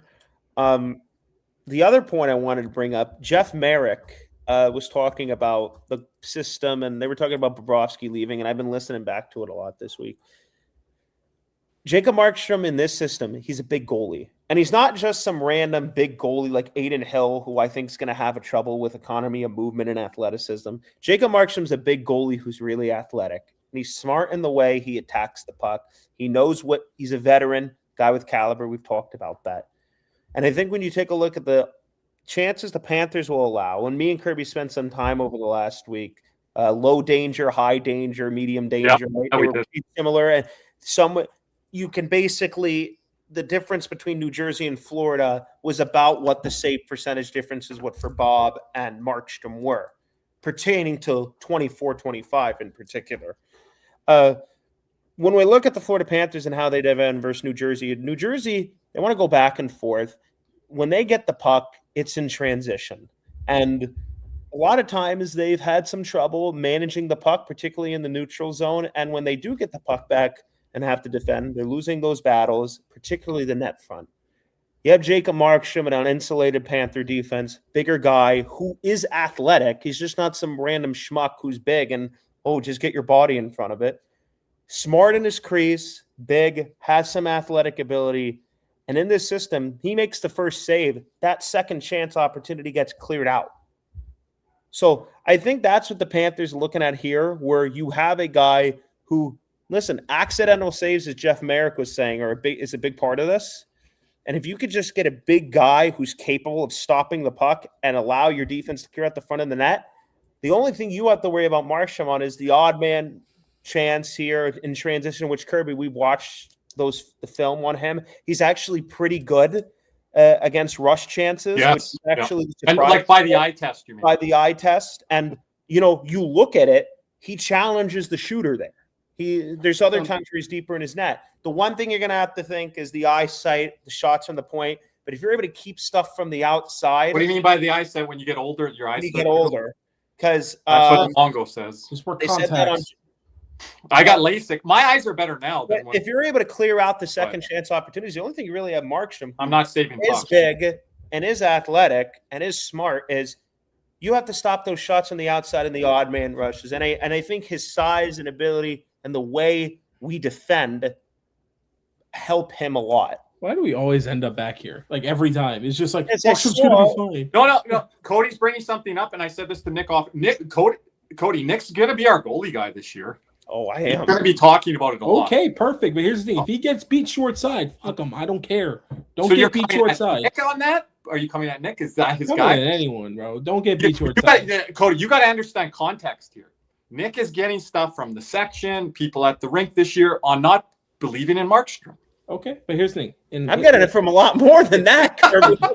and here, let me just keep. And the Bob stuff's done for me. I'm off the here's clock. Here's the thing about Bob, and here's some things I won't miss. I hated when Bob, when everything went over his shoulder, instead of gloving it like this, he would go like this. I hated that. That was stupid. He threw his body at it. Yes. Yeah. And then there were other times, Cody. I don't know, like if he's in his stance and he goes right by him and he doesn't even move. So it's the best investment of my life. And so, I mean, And just And before I had LASIK, I was a Gold Glove first baseman. Imagine if I had LASIK and I could You see guys what I hear was that? doing in As sport. Kirby with a Imagine blue I'd glove. probably be in the pros somewhere. Like if I actually had eyesight, So, I don't Cody, know. thoughts? I don't know. He probably played Double-A somewhere. I don't know. I Maybe would be instead of beating Cody 2-1 on baseball games, I'd be beating him 12-2 or whatever. Oh, you're not beating me in any game. If I had eyesight. Cody's game channel coming soon. I just think in general, It would just be a lot of college football right now. Okay, go ahead. Yeah. Go ahead. My excitement level, I think we can all agree. Cody, I know you agree. Summer's boring. Summer is boring. Like, it's time to get back into the grind of things, into the fall. Let's get football going. Let's get hockey. We have a. It's coming. Relax. It's coming. Catch up on all your shows like I'm doing. Catch up on all my reality shows from like the last year. I'm used to a 3-month break, and then we're back. I went for a walk 2 hours the other night by the river. Listen. Hey, you got to be careful when you take those walks. Why? Because then trades could break. That's right. It's nothing going to break. Hey, listen. You were like the freaking the power. I would have been gone. I was gone. gone. I no internet really. Hey, look, chat. Just remember something. Remember who was actually ready for the trades to happen. First of all, talk about his movie night last year, Nick. No, he's taking all the give me a fucking break. Like I was at movie guy there. I was at Mass. That takes precedent. Yes. And you said it was a day of rest. You said it was a day of rest, so I went to Tim Hortons. And here's the thing: Mass takes precedent. Our guy Adonis knows this. Cody, you were at a movie when your guy Aaron Ekblad, Ekblad Island guy, and he knew I was on the road on holidays. I was gone. Cody knew this. Family Mass. Cody had a movie. And listen, it was a free one too. That Medicine Hat is a real place, everyone. Dumbass name, but it's a real place. That's where we met Jim Behringer. Drumheller. I had Mass. Kirby had family. Cody had a movie. But which move was bigger though? The Brady one. I mean, the Ekblad stuff was pretty shocking. It was shocking, but it wasn't bigger. Cody wants semantics again. This guy. Well, we were there for the Marshawn one. Look, not my word. That's Cody's word. The Martian one, I haven't been in the trade in the last 3 years, but because I missed this past year, I missed the year before. I missed free agency this year, which the home of Gavin McKenna a couple years ago. Beautiful rink, by the way. I was in Nashville when Marchand got traded. Oh my gosh, I was on the shout out to our guy Vince in Edmonton. Safe travels coming back, Vince. Hope you had a great time. What's it called? Yes, all best wishes to Vince. But I wanted to actually say one quick thing. I was on the flight to Vegas when Carolina started coming back, and I was ahead of you guys. And I remember just sitting there on the plane waiting, and I was like, "Oh my gosh, I cannot wait for the reaction." I was having a full-on conversation with you guys in the middle of. I was flying over Texas, and I'm having a conversation. The lady behind me was so annoying. She's like, yes. She has no clue. Like, is this a joke? She's a Knights fan. She's always like this clapping. The clapping stopped for a little bit, I must say. I'm not gonna lie. That game was like crazy because it was like 4-0, and Marner just scored the hat trick. Or like, and Kirby's like me. Kirby just like, all right, what's game like 4 gonna look like? And then like they score 1, and I'm just like, okay. And they score another. They score like 20 seconds later. I'm like, okay, it's a game again. It's like it's a game. We'll see. You guys can check out just to interrupt. You guys can check all these shows out on the live stream tab. It's cool. We have most of it bookmarked. You can go find the Brad Marchand on the trade deadline day show. You know how close Vegas was to winning that cup. Like if they had held on in Game 2, they could have swept them. Like it would have been a 3-0 series. Like, and that's why Jack Eichel's not moving up my list at all, because the fact that he could not do anything. This is another thing by Alechka here. Like, this is where if you guys are missing hockey, like I haven't had time to go through all the reaction shows from the past when we're doing content. You can go on YouTube and you can go down a rabbit hole for like a week or two and go watch reaction shows of like these trades that I've been doing. Like you could, that's how you guys can fill content time. The Brad Marchand one. I think my favorite one's like Sam McKee at the Leafs. Fuck Sam McKee. And he's his big lunch show or whatever? Or no, and he was like, and like his partner said, Marchand to Florida, and he goes, "Don't tell me that. Don't tell me that." Like Me and Nick watched all the Brady Kachuk reaction stuff. Was it 3 weeks ago or something? Did that for a couple hours. Like no, but That was fun. I'm not glad Marchand shocked me more than Brady did. That one shocked me more. Yeah, totally. It did. Well, you weren't. I wasn't live to give you my actual reaction. I was on the phone with you. I was speechless. Mad at me about that one. Well, I broke news this week on the Panthers. What's his name? Can we get the pronunciation? The Swedish. Boumedienne? What is it? Boumedienne? Pull up his tweet. Josep Boumedienne? We got Umadan? we don't just do analysis, we break news too, everybody. Oh, we broke some news this week. If you guys, we're adding to our coaching staff what I've got reported.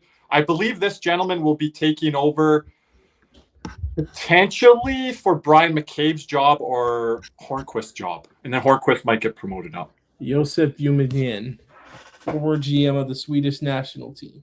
Yeah. So I haven't seen George Richards, David DeWark, or anyone comment on it yet, but he was wearing a Panthers tracksuit. He had his name on there. It was in Sharpie, not pencil.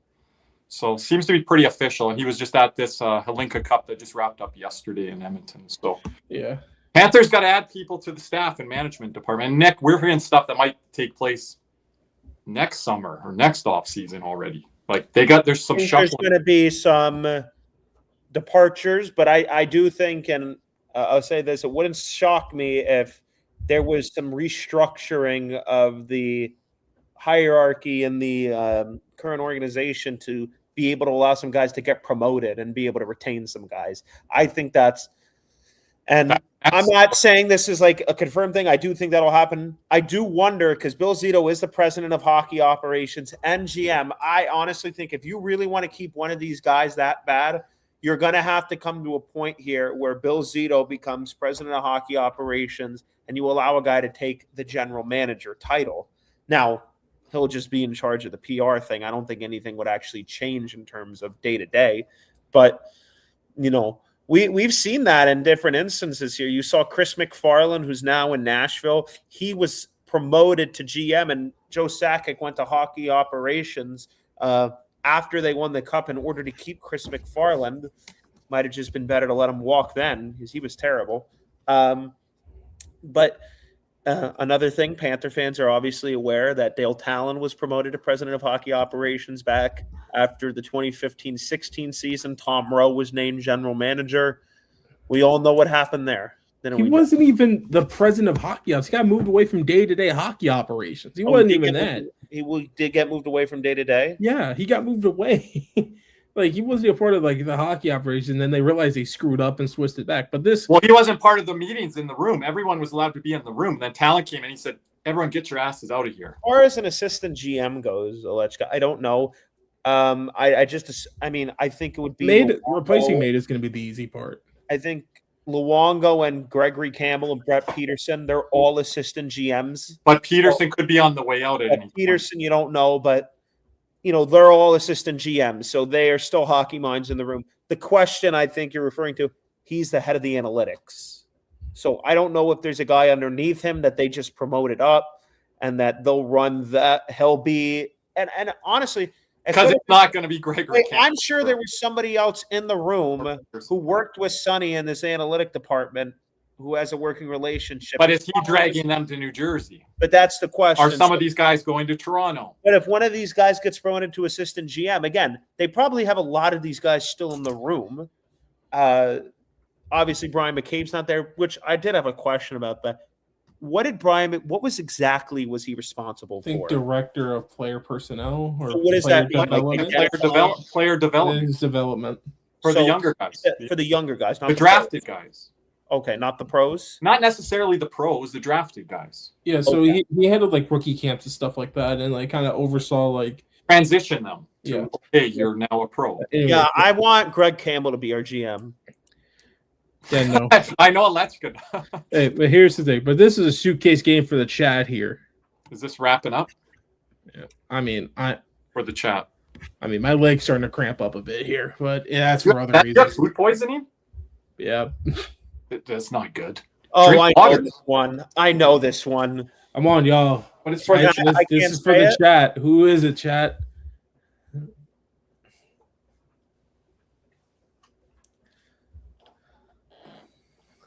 They're probably staring at this like, who? I'm not gonna lie. I forgot he played. He for wasn't Pittsburgh. even that bad. I forgot he even played for Pittsburgh. Yeah, I did too. I thought he got claimed off of waivers. Damn, Montreal. 28 games, no points, buddy. What were you doing? Apparently not much.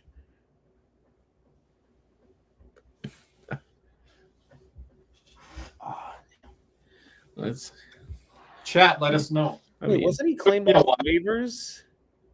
So this was Paul Maurice's first year. Come on, Kirby. Yeah. It's so easy. He was only Say it. he was only 26 for the Panthers. Yeah. Wow.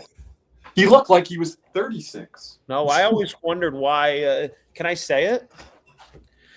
No, it's not Petrie. It's not Hornquist. No. There it is, Chris Scott. It is Chris Colin Scott in the White. chat. Hit the bell for him. Now we're gonna do the.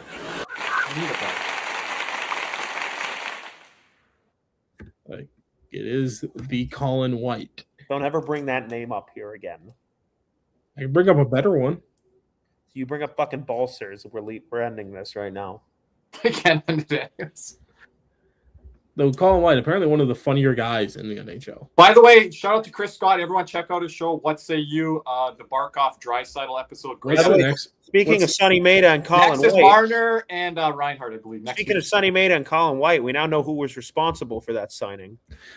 And it was a Oh, he's got Wrong show. long slow. we should have had that sound this past year. That was so bad we didn't have that. Like you tell me we could have had that the entire time? Like, Kirby, could you imagine how many times we would have hit This that would during be the it. This Carolina would be walk? us after we got the top 10 pick. Yeah. I prayed for this and it happened. There we go. We got a lot of things going on. There's a new sound I got to add on to here. Yeah. There's not many that we have, but take off ones that we're not using. It's not okay, Chris. You see how this looks, right? It's not okay, Chris. Kirby didn't get that one. Flew over his head. I don't know if I got that one. Say that again. You see how this looks, right? Type it in. You don't know either? Or do I you don't know? I don't know. I'm really kind of just in and out I'm right now. surprised we don't got Michael Jackson ones on there or something, Nick. Yeah, by the way, missed opportunity to play a Michael Jackson song on my meme, may I add. I'm waiting for the John When Cooper the one. hockey season starts, Wait, I will bring it to you guys. What's this one? I hate to say it. I hope I don't sound ridiculous. I don't know who this man is. That would be Song us. that was on. We should have had that for the final 25 games when we say this guy scored, and this guy scored, and this guy scored. I think this was us the entirety of it last year. Yeah. I ain't gonna lie, I'm getting cooked. It was for the culture. It was for the culture. Fuck the fucking culture. Give me a break. So I think this will always be my favorite one. This will always be my favorite one. Cody. This is what we do off air, by the way. Yes. There's only one money mentor. There's only I brought him up tonight. I got yelled at. money mentor. You just try to put him in the top 20. Walking alone. Questionable names. Walking in a money wonderland. Shout out to our boy Ben. Ben, Yes. Talk Ben to him could this sing. weekend, I Wales. honestly Getting ready for his wedding this fall. Oh, Yes. yep. Congratulations to Ben. Yep. And just it really is just a great time all around. Shout out to our guy Jack in the chat. He's going to be back with us on trivia this week. So, Ben is looking forward to the season opener too. Yeah. Yeah. So Kirby, since we're about a month and a half away, I guess we got to say it now. We are getting the Cats and Rats Fantasy Football League up and going for this year, but we're also starting up the Cats and Rats Fantasy Hockey League again. I'm gonna be in that, Kirby. Caesar is taking your spot, Nick. Nope. Caesar is taking your spot. Yes, he is. Nope. Yes, he is. He said, "Give me Nick's spot." Then I want Ben's spot. Nick, Done. you were on the generational heater last year in the Football League 6-0. What happened after that? You know, the Minnesota curse got to me. Did you just maintain that level, please? Okay, I will be investing. Diehard, I have an option for you. You might be part of the Football League with our sponsor. I'm working on some stuff. You might be able to co-manage something. Listen, here's the thing. Just remember, Nick, Jeff Garcia and Jeff Garcia. Get out of here. You guys didn't even according get to that Kirby contract. Loophole, You guys are the didn't get that same contract. tier of quarterback. Cody quarterback. got me so mad yesterday how did I get you mad? because you would have been crapping on this quarterback, Jeff Garcia, if he came into the NFL from the CFL. And then I would have waited told to you he's- see if he could have played. told you he's a good quarterback, Cody. He won a Grey Cup, did he not, his last year? Yeah, I know, but that doesn't matter. It's very hard to make the jump from the Canadian Football League to the NFL. Okay, I would have gave him a year. I wouldn't have crapped on him. Henry immediately. Burris never did it. The guy, who's the good Jacksonville Jaguar guy? The guy, Bortles? Nate Rourke did it. But here's Henry the thing. Burris never Oh, did you're it. talking about But Kirby, here's the thing. Only I would have gave him a year. If he started, I'd like Nathan Rourke. Right. He showed some flash in the I thought Jose. he was the best guy. Kirby, Jose. There we go. There we No. go. Yes, you guys aren't getting Jordan Brooks. It hasn't dropped so low that the Cowboys need someone from the Canadian Football League yet. Hasn't dropped to that. No, it was You close. you guys would love to get a Cameron Wake from the CFL. Oh yeah, that guy's that's a dominant guy. That he's another guy that made his way from the Canadian Football League. That's like That's another reason why I was insulted that you think I would shit on him. Didn't Like, Lucky Whitehead go to the CFL? yeah, after he got falsely accused of robbery. And Yeah, that was bullshit. I like Lucky Whitehead. he played very well Sorry, from the I was NFL. Shout out Kenyon Rambo. Never made it well with the I Cowboys. was but at the FAU football game where Lucky Whitehead was on the FAU Owls the night that Aaron Ekblad scored his first NHL goal against the Philadelphia Flyers. his first NHL goal. Really? First NHL goal against Philadelphia Flyers. I was not at that game, but I was at the FAU Owls football game. Really? Whitehead was playing for them. And I said to my friend who invited me, I'm like, who is that? He's really fast. He's really Was good. just a blur. That's Yeah. Lucky how much were Whitehead. those tickets? $5 and a hot dog? I don't even remember. Shout And out to our guy then- Frank Forte. And then about a year and a half later, looking at the Cowboys It's draft. different now for holy FAU. shit. It's different now. But back It's then, like it was Whitehead. property. They used to do remember that reverse play? Scott Linehan, OC for the Cowboys. They used to like run that reverse with Whitehead, fake the handoff, and then Fake it'd be like a You fake. mean a reverse jet sweep? It'd be a fake reverse jet sweep, and then Zeke would go out for a screen pass. You know the play that he got like the 80-yard touchdown against Pittsburgh? Yes. Yeah. Okay. In Pittsburgh. Yes, in Pittsburgh. That play. Go watch that. That's the play I'm But talking they about. did some of that off his special team. Here's the thing. So here's the thing. It I was mean, good special teamers too. the Cowboys vying for maybe a division title, definitely a playoff spot, a wild card spot, and we are vying for a top 3 pick. The tank continues. It doesn't matter what season it is. I'm still tanking. I'm on the tank. We will see, Nando, but we got my guy. By the way, I just want to Generation. I want to say this for all of our baseball fans because we don't really cover that Generational. sport too much. Uncle Fern is making the rounds. This guy named Uncle Fern on Twitter and TikTok. I don't know if you know him, Cody. The Red Sox were 15 games below 500. And they interviewed this guy in the street. His name's Uncle Fern. He's like, these guys ain't making no fucking playoffs. Are you kidding me? And they are 31-5 since that interview.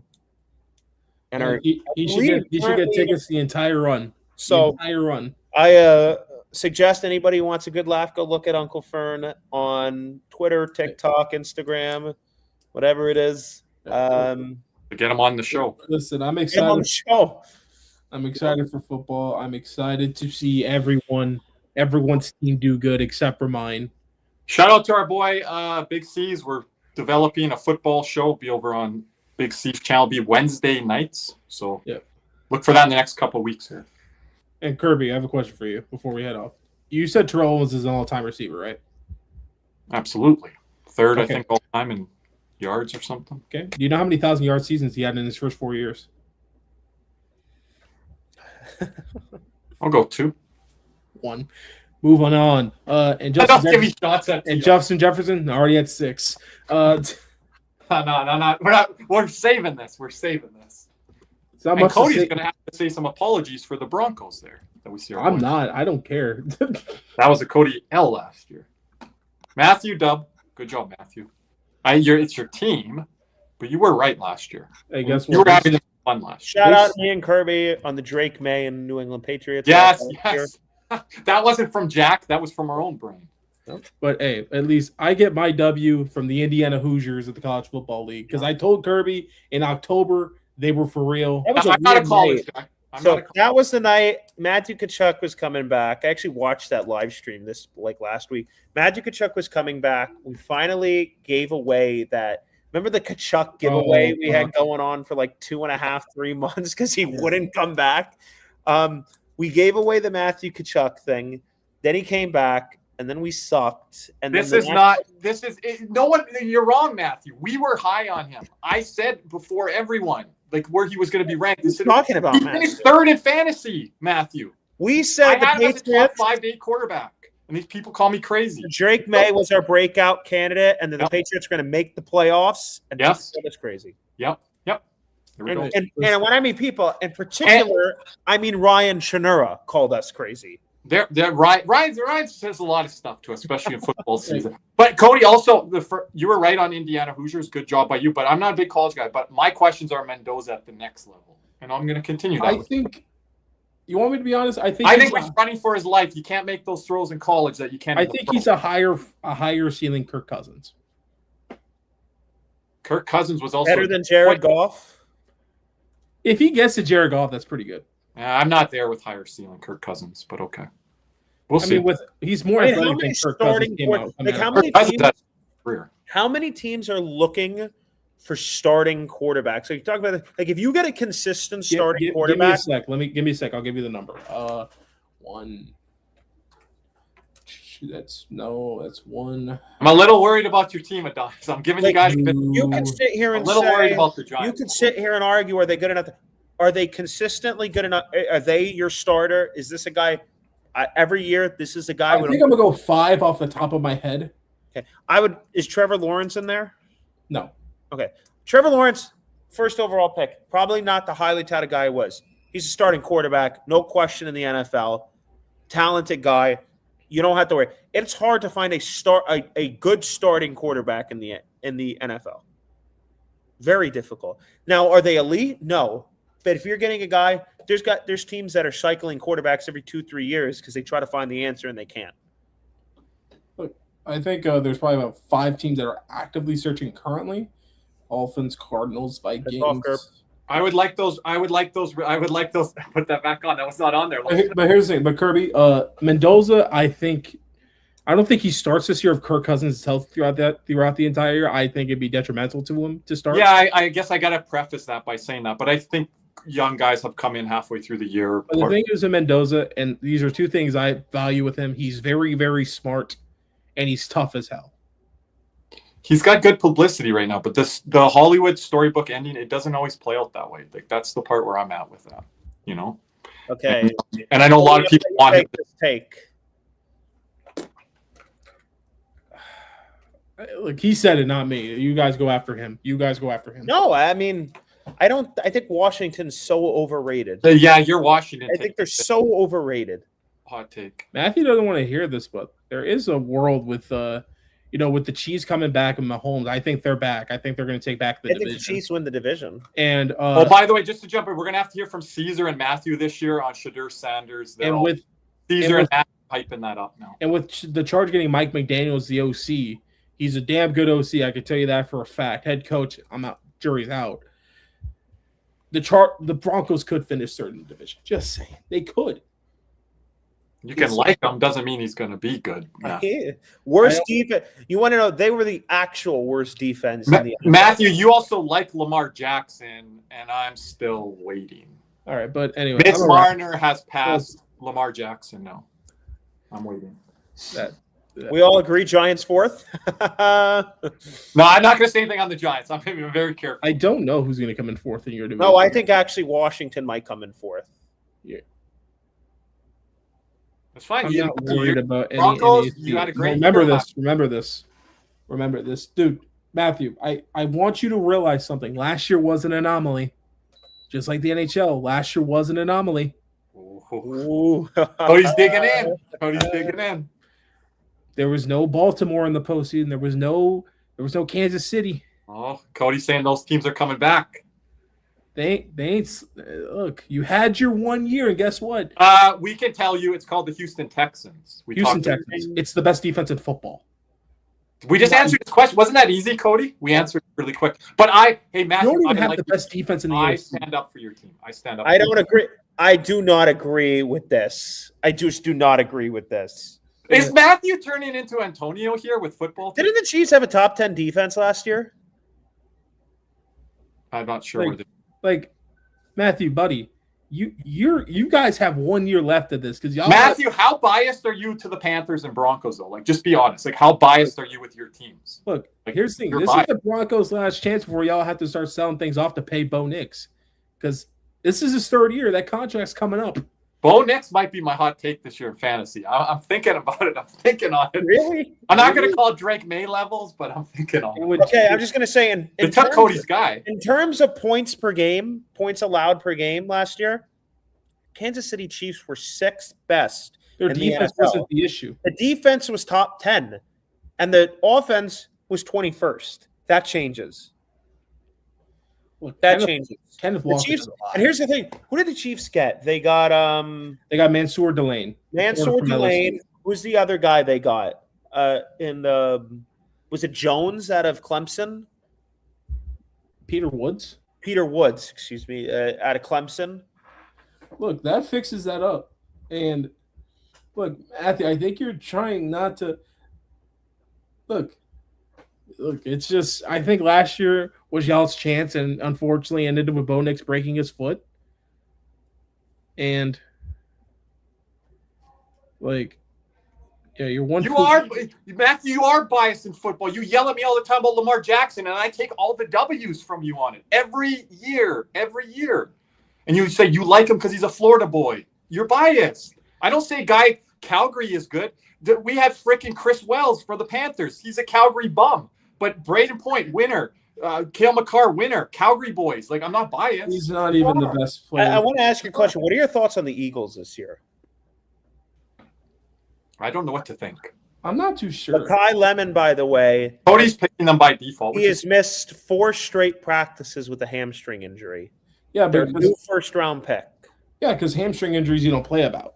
Well, how many times have we seen those injuries linger on? The Eagles cry quite a bit with injuries and make a lot. But that's why you're sitting him out now, so it doesn't linger. Yeah. Well, a rookie not getting to play in training camp. I heard a YouTuber guy today said Jalen Hurts' best football is ahead of him. And all the NFC East panel, they yelled at the guy. They're like, get the hell out of here. That's Eagles fans. That's Eagles fans. Look, man, they still got Saquon. I'm still a big Devontae Smith guy. I don't care what way you swing it. He could be that's a fantasy guy I'm going to look at a bit. But I don't trust the quarterback. But I mean, Jalen Hurts and Bo Nix are the same quarterback to me. They are the exact same. They are built around the team around them, and their best attribute is their athleticism. I'm I'm not making all predictions right now before we do our football show, but that's like a popular pick right now. Right. Okay, I'm just because if they don't come out of the NFC, I don't know what the fuck they got to do. That's how high you have them. Like if they don't come out of the NFC, I don't know what you want. What can Sean McVay? They're in a dang good division, Nick, with 2 other teams. Now that would be the one. That would be the one. Seattle. If San Francisco is what we think they Is are. Seattle as good as they were last year? I mean, I don't know. So Arizona's the worst team in that division. That might be the best division. I think it's still the NFC North. 1-4, NFC North. Who the heck? Why am I blanking? Who's Arizona's quarterback this year? Jacoby Brissett and Carson Beck. Oh, well, Beck I knew, but Brissett, okay. Put some respect on Jacoby Brissett's name. No, I said I'm not watching a Thursday night football game. I told Caesars I'm not watching a Thursday night football game if Jacoby Brissett and Blaine Gabbert are the starting quarterbacks. I'm watching that 100%. And I ain't watching. I'm watching Hawks. You know what I will compare this season to? I think there's a little bit more certainty than this team, but I'll make an NHL comparison. I think the Panthers and the Toronto Maple Leafs, although I'm a little bit more certain with not the Panthers, the Cowboys and the Maple Leafs, although I'm a bit more certain with the Cowboys, I think I'm higher on the Cowboys. There is that bit of uncertainty. For the Cowboys, I'm excited. I'm anticipating some things. The defense, we brought in a lot of new guys. I still think we need more. Do I think Jordan Brooks? Do I think there is a world where they're really good and they're like, yeah, but I also think there's a world where the defense has some injuries and they're still kind of bad. And you guys don't have Jordan Brooks? I just think. I'm only saying this because I got so sick of my Twitter feed. Well, I never said we're getting them. So I know, but I'm so sick of your idiot content creators thinking you guys have a chance with them. By the way, and one of the things with the Cowboy content creators, why do they sit here and talk about all these guys when they are not hearing that they're available? Like they're sitting here tweeting like they're hearing something and they're not. That bald-headed moron that brought up that rumor again. Who was that? Like the one that restarted that whole Jordan Brooks rumor. After we extended him. Kirby, who was it? You know that more better than me. Who was that bald-headed idiot? I'm not calling out. You call people idiots and names. I don't know who you're talking about. Why do I say the guy's name? I don't know. Because he's a moron. He's like, the Dolphins could use some draft picks. Malachi Lawrence is a guy I also really like. But again, wrong on this. I'll say this. If we win the division, I'm going to talk so much shit. Kirby, if we win the division, I'm going to talk so much shit. You have no clue. But here's the thing, Nick. If every time you lose, I'm going to text you. You guys should have got Jordan Brooks. And just move on every time. Well, you don't have to text me. I'm happy. We got Caleb Downs. I don't know anything about college. I watched one game of him, and I said, I wanted Devin Lloyd. Apparently, an all-pro linebacker is not worth overpaying by $1 million or $2 million. But whatever. No, your content creators may just annoyed the piss out of me with the whole Jordan Brooks thing. No, I'm high on Christian. You said you want fun. You said you wanted fun, Matthew. You like a dual threat duel. He said he wanted fun. What's a fun quarterback? Hot take. I think I don't need dual threat. I'm not a dual threat guy. I don't need that. Give me Michael Vick, Atlanta Falcons. Otherwise, I don't need dual threat. Get out of here. Matthew, who was the last truly dual threat that won a Super Bowl? Mahomes, I don't consider a dual threat. Matthew doesn't care about winning. He wants fun. I think Sam Darnold's on a dual threat. He won a Super Bowl. Matthew Stafford's on a dual threat. He won a Super Bowl. I love our guy Matthew, but I'm glad he's not a Cowboys fan with us because he'd get on calls with us because we have our Cowboys calls. Jose will have to yes, we do. And Matthew be like, guys, relax. The quarterback's fun. It doesn't matter about winning. We'd lose it, Nick. We would lose it on Matthew. I just want to win. Matthew, that would just be like, we want to win. Do you want to win? You want to win? Want to win? I want to win. I don't know if you guys can see. Hey, Kirby, show the camera your shirt. What does it say? Well, my hat. Your hat? What does your shirt say? Oh, champions. What does that say? Champions. You know what that means? It means we won, and it was a lot of fun. Yes. There we go. That's fun. That's fun. That's fun right there. That's fun. This shit, okay? Football season, not so much fun. Everyone's excited talking football. We're having a whole football segment here. Not so much fun when it gets going.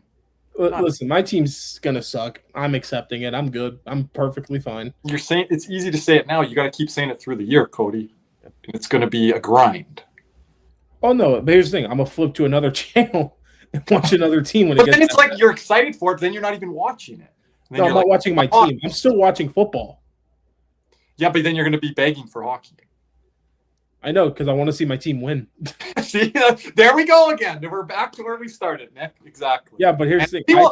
I'm not laughing. Me and Nick are going to be frustrated. I've tempered expectations this year. I'm a little more excited for the season than I was last year. I had a lot of Cowboys fans get mad at me last year. But you guys are going to get mad at me about the Panthers saying these losses at the beginning. I had Cowboys Nation get mad at me last year on content when I'd come on as a caller and I said, we're only going to win about 4, 5, 6, 7, 8 games.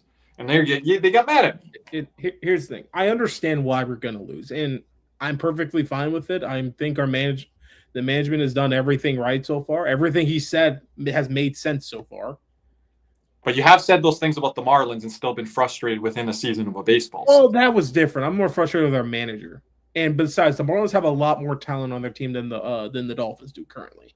So, and it's just, and the Marlins are on year 3, 4 of a rebuild.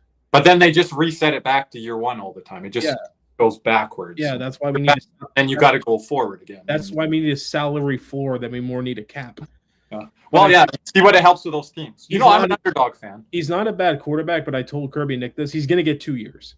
This year, sold on him. I got to watch him a bit. I'm going to watch. He's gonna get 2 years this year. I'm not gonna judge him too much unless he makes a bunch of. I just don't know in today's NFL that many quarterbacks get 2 or 3 years. They don't get that time anymore. It's like you're done. We're moving on. And why Tua did is because the contract. Let's be honest. I know we just signed this dude to a contract, but it's not. We're paying him not to the Tua levels. Of money. We're paying him $20 million a year for 3 years. I think he gets. There is a commitment there. There is a commitment. They're financial. That's what I'm saying. 2 years because this year I can't really judge him because of who he's throwing to. Like these are talks we'll get in. We're gonna could name a receiver on our team. Yeah, I know we went over that before in the summer. You still can't. I told you one. You still can't. Tell me, but I don't remember. He used to play for the Cowboys. But you're preaching. I'm not arguing with you. You know, it's funny. Tolbert or whatever. Yeah, I don't miss them, but they're. You know what I miss, guys. I'm honest with you on that. Look, I bring up names so much in hockey or whatever sport. You guys. The one guy you did miss was Byron Jones, but. Who sucked in Miami, man. He did not suck in Miami. Barely played like what, 8 games? Yeah, because he freaking had a career-ending injury. I missed him initially because we didn't have anyone on the defensive side of the ball. He never played for anyone again. Yeah, he was supposed to have Chidobe Awuzie step up, and he got hurt against the first fucking game. And then he was really good with the Bengals the next year. Yeah, that pissed me off. But anyway, I'm wrapping up here because I'm low on battery unless I'm going to play. But anyway, thank you everyone for joining us here tonight. You guys got the chat. We are recording the podcast Thursday. I think that will be live gold members immediately. And I think I'm gonna try and let that be. And everyone else, I think, will try and get that episode right around Sunday. I think I want to get to.